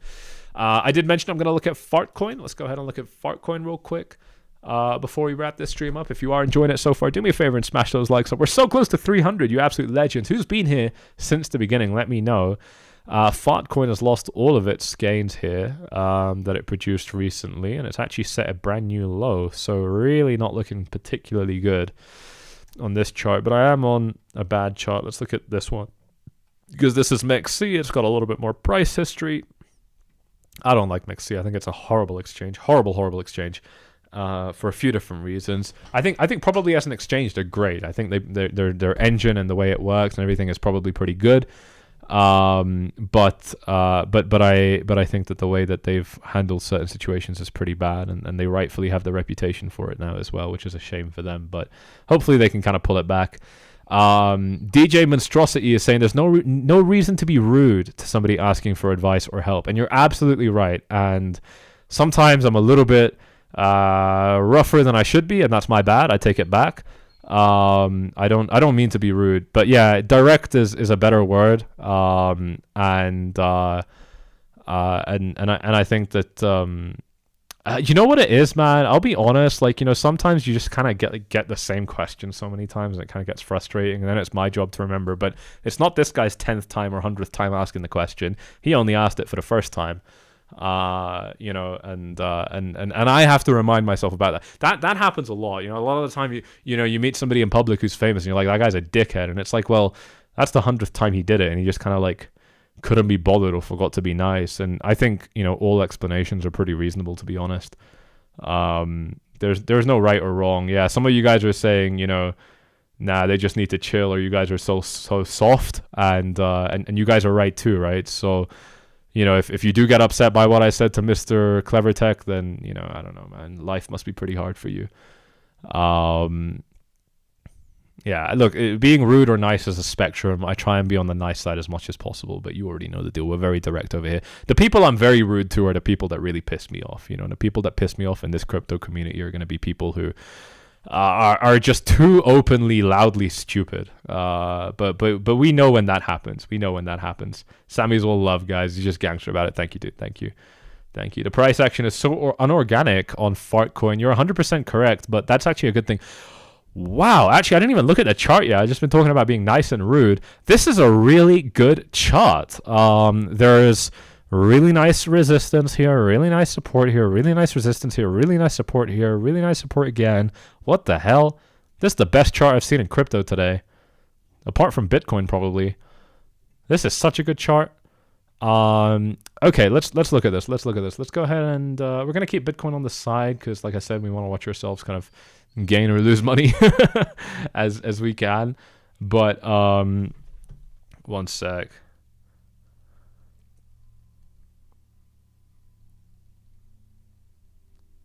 Just shoot off a text there, but you've been cool, bro. They need to hear you say fuck off if they don't like it. You're 100% correct, man. You're 100% correct. Marco is saying he's going all in on Fartcoin. Let's take a look. So this is looking really, really good to me. Am I seeing? No, I'm not. Okay. Nah.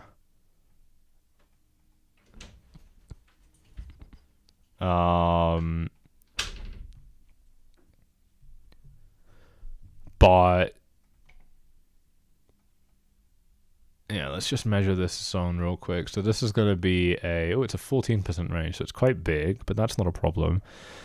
I'm gonna be a bit cheeky with it. I'm gonna extend it just a little bit more. So now this range is 18%, 17%, and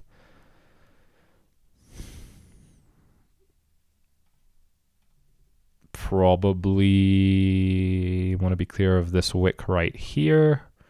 That's 22%. That's a bit too wide. There's no leverage I'm going to be using on that. No way. Not with a swing that large. Probably a spot buy. Entry kind of at the bottom of the range. First of all, I think it's pretty clear that it's going to sweep this, right? It depends on Bitcoin, but if Bitcoin sweeps this, then Altcoin's going to sweep it, I think. So this actually gets a lot better, but we're still not looking at, a good risk profile here. I think this would be a kind of more conservative or aggressive, I don't know what you would call it, probably more of an aggressive stop loss, because you do have some, who fucking knows, man? You really can't say. There's no leverage being used here. This is way too dangerous. I don't think you could do that unless you're happy to get liquidated, but I'm not. Not sure memes are it anymore. I mean, Tom Brown, the thing about memes, right, is like, I don't really like memes like as it is, but like just by default, but the thing about memes is that they're so organic. I mean, we've already expressed how they're very manipulated, but when they're moving, when they're in price discovery or they're dropping down or whatever, they will definitely. Oh, bear with. They are definitely. What's my train of thought? I'm sorry. One sec. I need to do something here.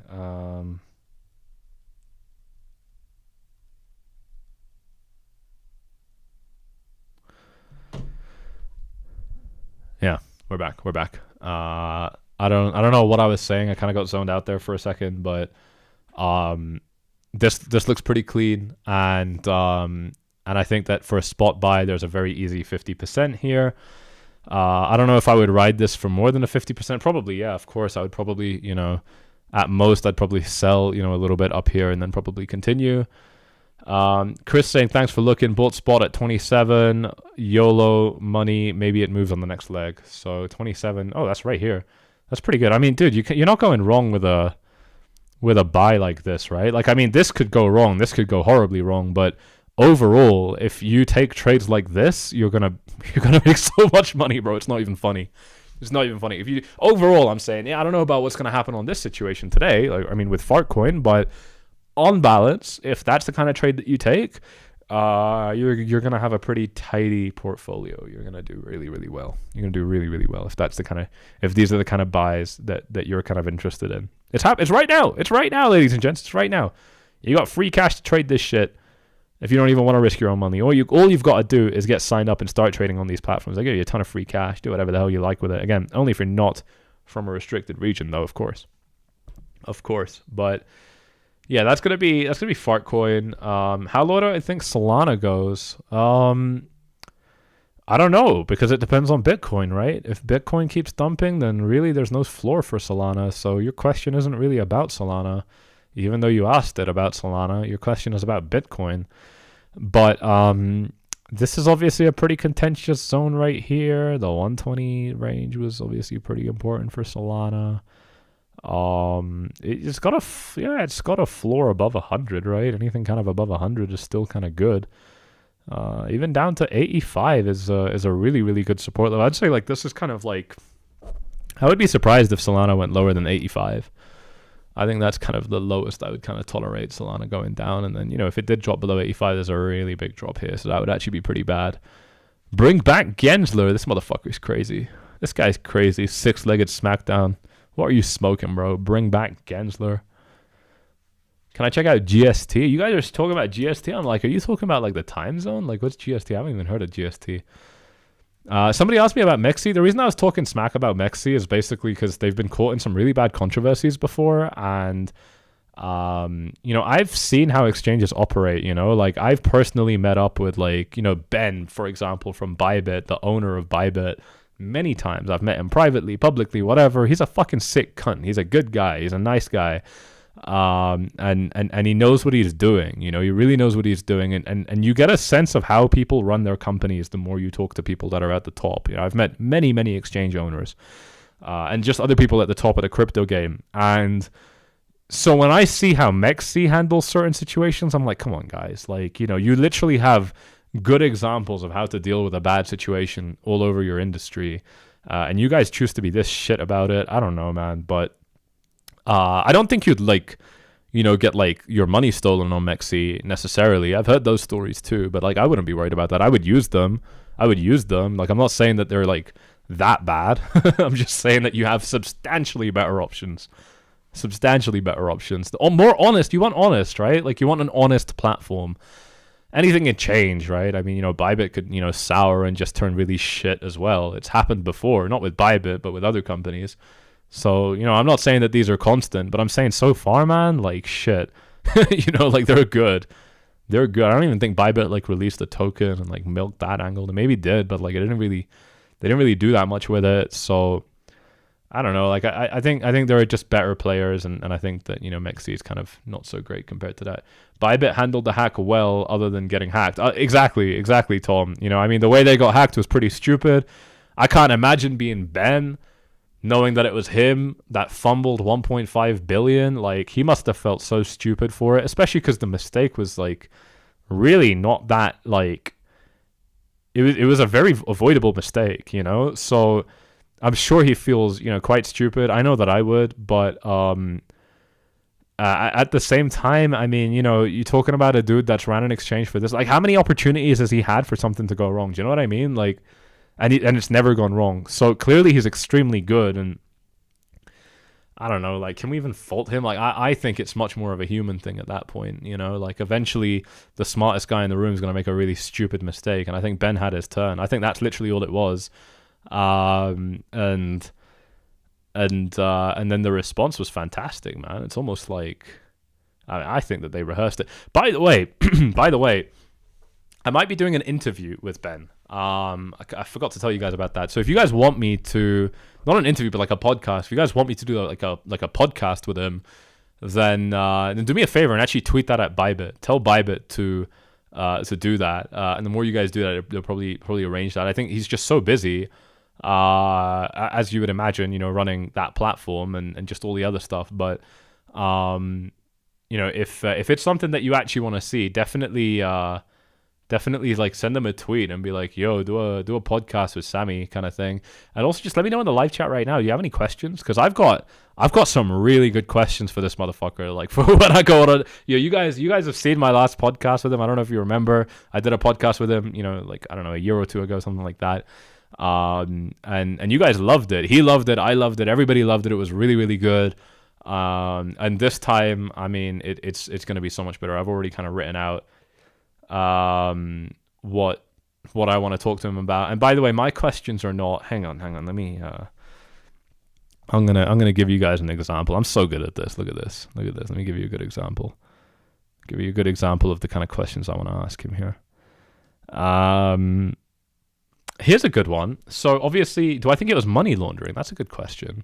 No. I had a similar question in my last live stream about that, and basically the last question, it wasn't about money laundering. It was that, like, it was kind of like an inside job, and like they did it on purpose. And obviously, you know, it's worth asking that question. But I mean, you know, you look at how high profile it is. You look at the fact that there's chain analysis. Like, you can see where the money went. It's very obvious that it went to North Korea. You know, there's a few reasons. Yeah, Bitcoin is running up. Let's go ahead and take a look back at the chart. Bitcoin's really gotten a nice little explosion here. Let's keep an eye on this right here on this very. Actually, we'll just go ahead and expand this chart.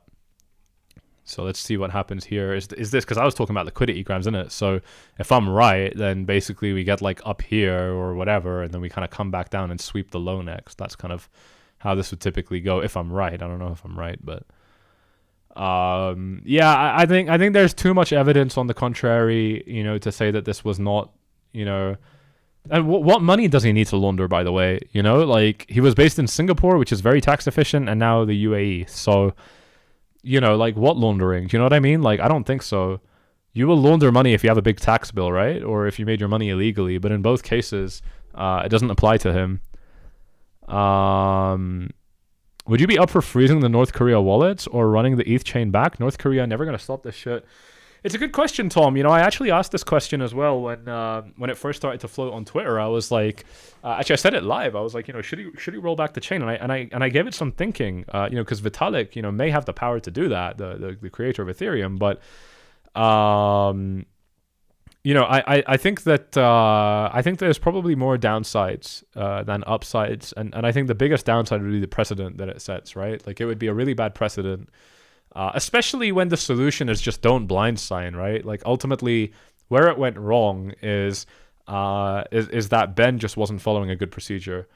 So you know, it was so preventable. You know, I think maybe there's.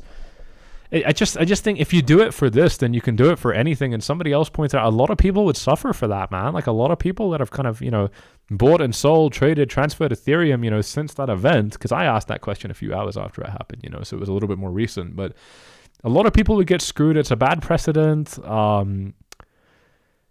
I don't know. I don't think so, man. It's a tough one though. It's a really tough one. I want to know what Ben would say about that. I want to know what he would say about that. That's the interesting question. You know what I mean? Like, his opinion would be interesting. And by the way, you know, like I told you, I'm gonna tease a little question I'm gonna ask him.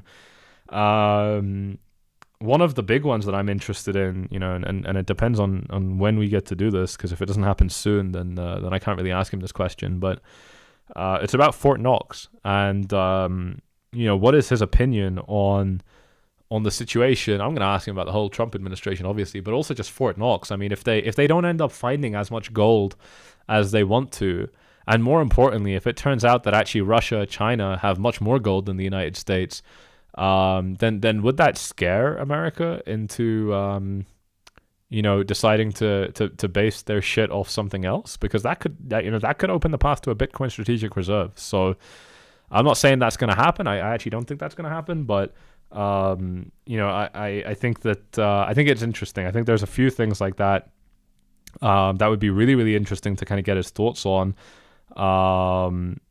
You know, and also just how crypto is going to evolve, right? Like, I'm 23 now, and you know, people in my age are starting to become relevant now, you know, for the first time. Oh, he answered that? What did he say, Nightly? He wasn't opposed to it. He wasn't opposed to what? Sorry, I think you might be like a little bit delayed on the live stream. We might be talking about different things, but let me know what he said. But you know, like my generation is kind of coming up now, right? Like, you know, I'm 23 and memes are starting to be relatable to us and shit like that. You know what I mean? Like, it's kind of starting to change a little bit. And one of the big things about my generation and the people younger than me is, oh my God, they're like really, really good with tech, right? Really, really good with tech. And everybody's in crypto. Everybody's in crypto. Everybody's using ChatGPT or whatever. I mean, there's a lot of people that are like super young, you know, my age, that are not fitting into these categories as well. But you know, by percentage, it's just way bigger. And so I'm curious how that's gonna, you know, does that actually mean that this shit goes really mainstream? Does everybody get into crypto to make money, but then they stay in crypto because it's better than legacy? Because that would be poetic, wouldn't it? Wouldn't it be poetic? That's what happened to me. That's what happened with probably, you know, most of you that like the tech. Probably was the same thing. So he said that it was 0.3% of the supply, so very unlikely. I don't fully know what you're talking about. Do I think gold is due a retrace? I think it's possible. Yeah, I've already answered that. Got to be good with tech when you come out of the womb with an iPad. It's true. We got somebody in the chat saying, yeah, I'm 19. I'm not that young. You're pretty young. Not that young, but I learned crypto in the market and it gave me good management of money and how I spend it. Exactly, right? And a lot of people are kind of like you in that as well. Honestly, like, being a teenager right now is kind of crazy. Like, if you're a teenager right now and you grow up with these fucking LLMs, Grok 3, ChatGPT, I don't know. Like, I'm speaking directly to all of you that are teenagers right now. Like, dude, bro, sis, whoever you are, if you're fucking struggling right now and whatever, like, I give you like a year, but if you can't make your first $1 million in a year and you're a teenager, I'm sorry, but you're cooked, bro. Like, you're actually kind of fucked. Like, it's a bit too easy to make crazy money right now, especially if you're young, because, you know, you just kind of get everything and it's easy to learn. And it's almost the same for like anybody in a sense, but like, I think the pressure is way more for somebody that's young in this way, because, you know, you got the time as well. You know, I think that's the other thing. Like, The dude's Jew doesn't like it. He doesn't like being told that he's shit at what he does, but that's okay. That's okay. Your reality doesn't change, sir. But no, it's true. It's true. If you're a teenager, you got all that free time. Your parents take care of your shit. You know what I mean? Like, I was a teenager a few years ago. I remember it, and it was easy. It was easy. It's way harder now. I got responsibilities now, man. There are people in my life. You know, like it's not the same. When you're a teenager, man, it's so easy. It's so easy. I've seen it. I've seen it a million times. I see people in their teens making way more money than people in their 20s, 30s, 40s these days. Way more. It's not even close. It's not, and the potential that they have to make money is way higher. You know, it's not even close. That's the truth. You want the truth? You're here. You don't want the truth? Then fuck off. You know it. You know what the dudes do. This is where we turn it up a little bit. Yeah, I'm a nice guy, but if you don't like the truth, bro, like, I don't know, man. We can't be friends. We can't be friends. That's how it really works. Let's be honest. This world is screwed, bro. They're only going to get more wild from here. That's what I'm saying, though, right? And if you're young and the only thing that you've ever seen... Hey, let's bear in mind, yeah? This guy's 19, yeah? The guy that said he's 19. He was fucking born in, like, 2006. You know? He was born in 2006. The only thing this motherfucker knows is chaos. Do you know what I mean? Like, if you were born in, like, the mid-2000s or the early 2010s, at this point, you know, you're in your teens, right? The only thing you ever knew growing up was chaos and craziness. So, again, do you know what I mean? Like, these are advantages that, like, the age gap really makes a big difference in, man. Like, the world really changed in the late 2010s, early 2020s, man. If your formative years, if you were 16, 15 years old in the year 2020, I mean, you grew up in prime time chaos. Prime time chaos. And that means you'll be better at it's your normal. You know? We need to look at this, like, logically, right? Like, if age 15 to 20, you know, which is 5 years, happens, that's, you know, five years at age 15 represents 30% of your life, 33% of your life. If you've spent, you know, 33 to 25% of your entire life, formative years where your brain is developed and, you know, you're smart and, you know, you understand everything now and you can kind of read the world, you know, and you've spent 25% of your life in that mode, you're just going to be better at understanding the world than somebody who grew up in a more real, you know, normal environment, you know, like pre-technology, pre-COVID, pre-whatever. You're just gonna get it more. You're gonna get it more than somebody else, and that is the advantage, and that's what I'm getting at, man. Like, I'm talking to people who've got kids right now. I got one guy in my DMs right now. His kid built a trading bot, and he's like 9 years old or something stupid, like something really stupid. I don't even know how a 9-year-old's building a trading. It could have been 12, but same thing, really. You know what I mean? Like, if you got kids right now, shit. Like, I mean, you know, like you gotta get your kids on this wave. Like, I don't know how you could be a parent right now and just have your kid go into soccer practice or something. That doesn't make sense to me right now. You know, like there's just too much money to be made right now, and especially if you're young, it's just easier, dude. It's just easier. Message to the parents. All right, like I help young people. I fucking love helping young people, man. I was one of them that was struggling. Do you know what I mean? There's so many young kids just want to make a lot of money now. You know what I mean? Yeah, so I was a little bit kind of shocked by that. Yeah, you heard me right. 12 years, 9 years, something ridiculously young, you know, like early teens max. And this guy built a trading bot, bro, and it works. And like, Oh, man. I'm 35. I know tech, and our country is about to turn around. Put your big boy pants on. Stay calm. Stop spreading fear, and accept that things are going to get a lot better. I agree with you, Austin. I think that the world's really, really in a better place compared to where it was before. But, yeah, good stuff there. I'm going to call it here, ladies and gents. It's been a phenomenal live stream. It's been really, really good. We had to put a couple people in their place, but that's completely okay. You're teasing me. GST 33 mil market cap, all-time high 10. Okay, was I supposed to look at GST? Let me just do that real quick, because I think I said I was going to look at it, and then I just didn't. I think the reason I didn't look at it is because the chart was just not really readable. Let's see. Maybe I'm wrong, but I mean, it's just a shit chart. Like, what do you even see in this? It's a coin that died. It's the same as Fart, right? Like, it's kind of at like a good low, but like... It's in too much of a downtrend, man. Like, this coin already died. Like, what are you still looking at it for?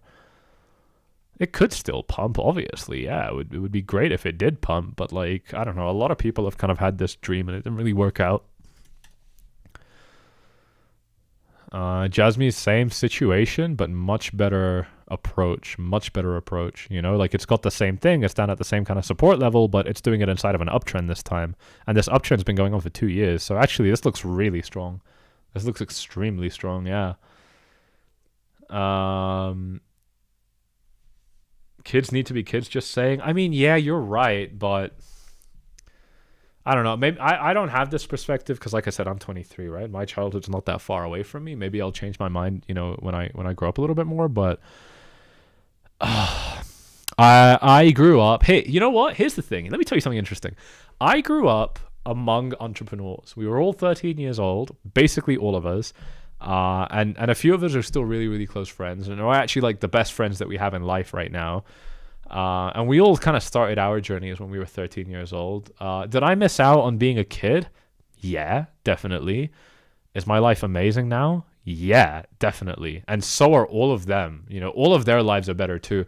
I don't think it's a bad trade-off, man. I don't think it's a bad trade-off to trade off being a kid or being a teenager for a little bit, you know, to stack some money and then enjoy your life, you know, a lot more later on. I really, what other time is there, really? What other time is there? You know, you spend all of your 20s, okay, well, now you got to start looking at having kids, right? Like, maybe you want to do it a bit later, but you're still looking at 30s and 40s. Like, everything else, you're in the game of life. But until you leave school, you know, you're in tutorial mode. Like, why not? Why not just make your first million at that point? You know what I mean? Like, that's what I say to young people, man. And it's so easy for them. It's so easy for them. I love it. I love talking to kids about this shit because, like I said, I used to be one of them, and I had people talking sense to me. I had people saying the same shit I'm saying to you guys. I had people saying that to me when I was younger. You know what I mean? Like, that helped me a lot. Yeah. People don't understand. The sooner you start the grind, the earlier you can retire. Everything builds exponentially. Exactly. And it's like, it's not even about retiring, dude. I know a guy that got into crypto early, and now he's fucking messing around in DC. Do you know what I mean? Like, he wants more out of life, and he can just do it. You know, like, I don't know. I think there's a clear right and wrong here. I mean, no, I can't say there's a clear right and wrong, but I think there's a pretty clear, like, you know, one is better than the other kind of thing.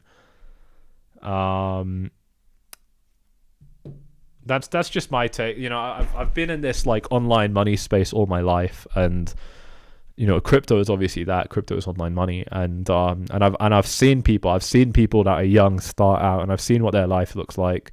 None of them fail, to be honest. You know, the people that start really early, because they just keep on trying. You know, and they haven't learned at this point that, like, you know, if you failed and you need to feel bad, you know what I mean? Like, at that point, I'm talking like early teens, like 13, 14. These kids, they haven't learned that, like, failing is really a bad thing at this point. I mean, by school, yeah, a little bit. School kind of, you know, demonizes failure a little bit, but not, you know, not enough to be a huge problem. They actually do pretty well if they kind of stick to it. I guess you can see it as sacrificing your childhood early in order to better the childhood of your children. It's true. There's that, and there's also just, what does being a kid mean? You know, I think that's a part of it. You know, you're careless, you enjoy your life, but these are, you know, these things don't have to change. I was still like that. I'm still like that. And I was still like that, you know, like when I was 17, my boys and I, we were all, you know, 17, 18, same age. We just got our driving licenses in the UK, and we would just drive up and down the country, you know, fly to Greece for a little bit. Like, this is, you know, enjoyment, right? Like, okay, it's not a kid's enjoyment. We're not playing with toy cars and, you know, chasing each other on the street kind of thing, but that's okay. I'm not upset by that. I don't even think it's a bad thing for kids to be working, man. Like, you know, like where I come from, man, like, kids gotta work, you know, like a kid's gonna start working as soon as they're physically able to. And like, why not, man? Like, you know, I'm not saying it's gotta be the only thing you do and then there's no education, but help the family business, you know, like scrub some fucking dishes, whatever it takes. Like, there's this weird culture where if you're like under 15, 16 these days, you shouldn't be working. It's fucking stupid, man. It's so stupid. You know, like, the earlier the better for all of these things. With investing, with trading, I don't care if you don't have money. You should be learning it early. Yeah, because you're going to make mistakes. And it's better you make mistakes with $10 than $10,000. You know what I mean? Like, I think that's really important. I will get going. I keep on saying this. I will go now. Thank you all for tuning in. You know what to do if you've enjoyed this one. Smash up the likes, subscribe, tick the bell, do all that really, really good stuff. It's been a beautiful live stream. It's been some really, really nice price action. You already know I'll be back as soon as this shit picks back up. Make sure you subscribe, tick the bell, all that good stuff. It's called delayed self-gratification. Yes, sir, it is. Yes, sir. Delayed gratification.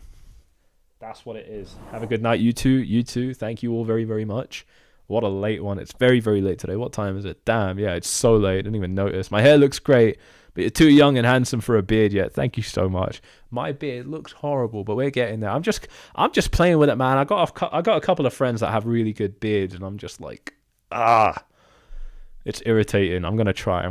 We'll see. I know that it's like not the best thing on YouTube. I need to be a little bit more well kept, but at the same time, if I can't bring myself to, I don't know, I'll just turn the webcam off before I cut the hair. I think that's what's gonna happen. If I get too many comments about the facial hair and stuff, I'll just turn the webcam off.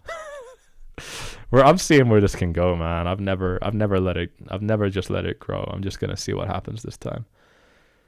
I have you said my name early on. I don't really know what you're saying, bro. But all right, guys, take it easy. Thank you all so much for tuning in, and I'll see you all in the next one. What a brilliant live stream. Thank you all so much.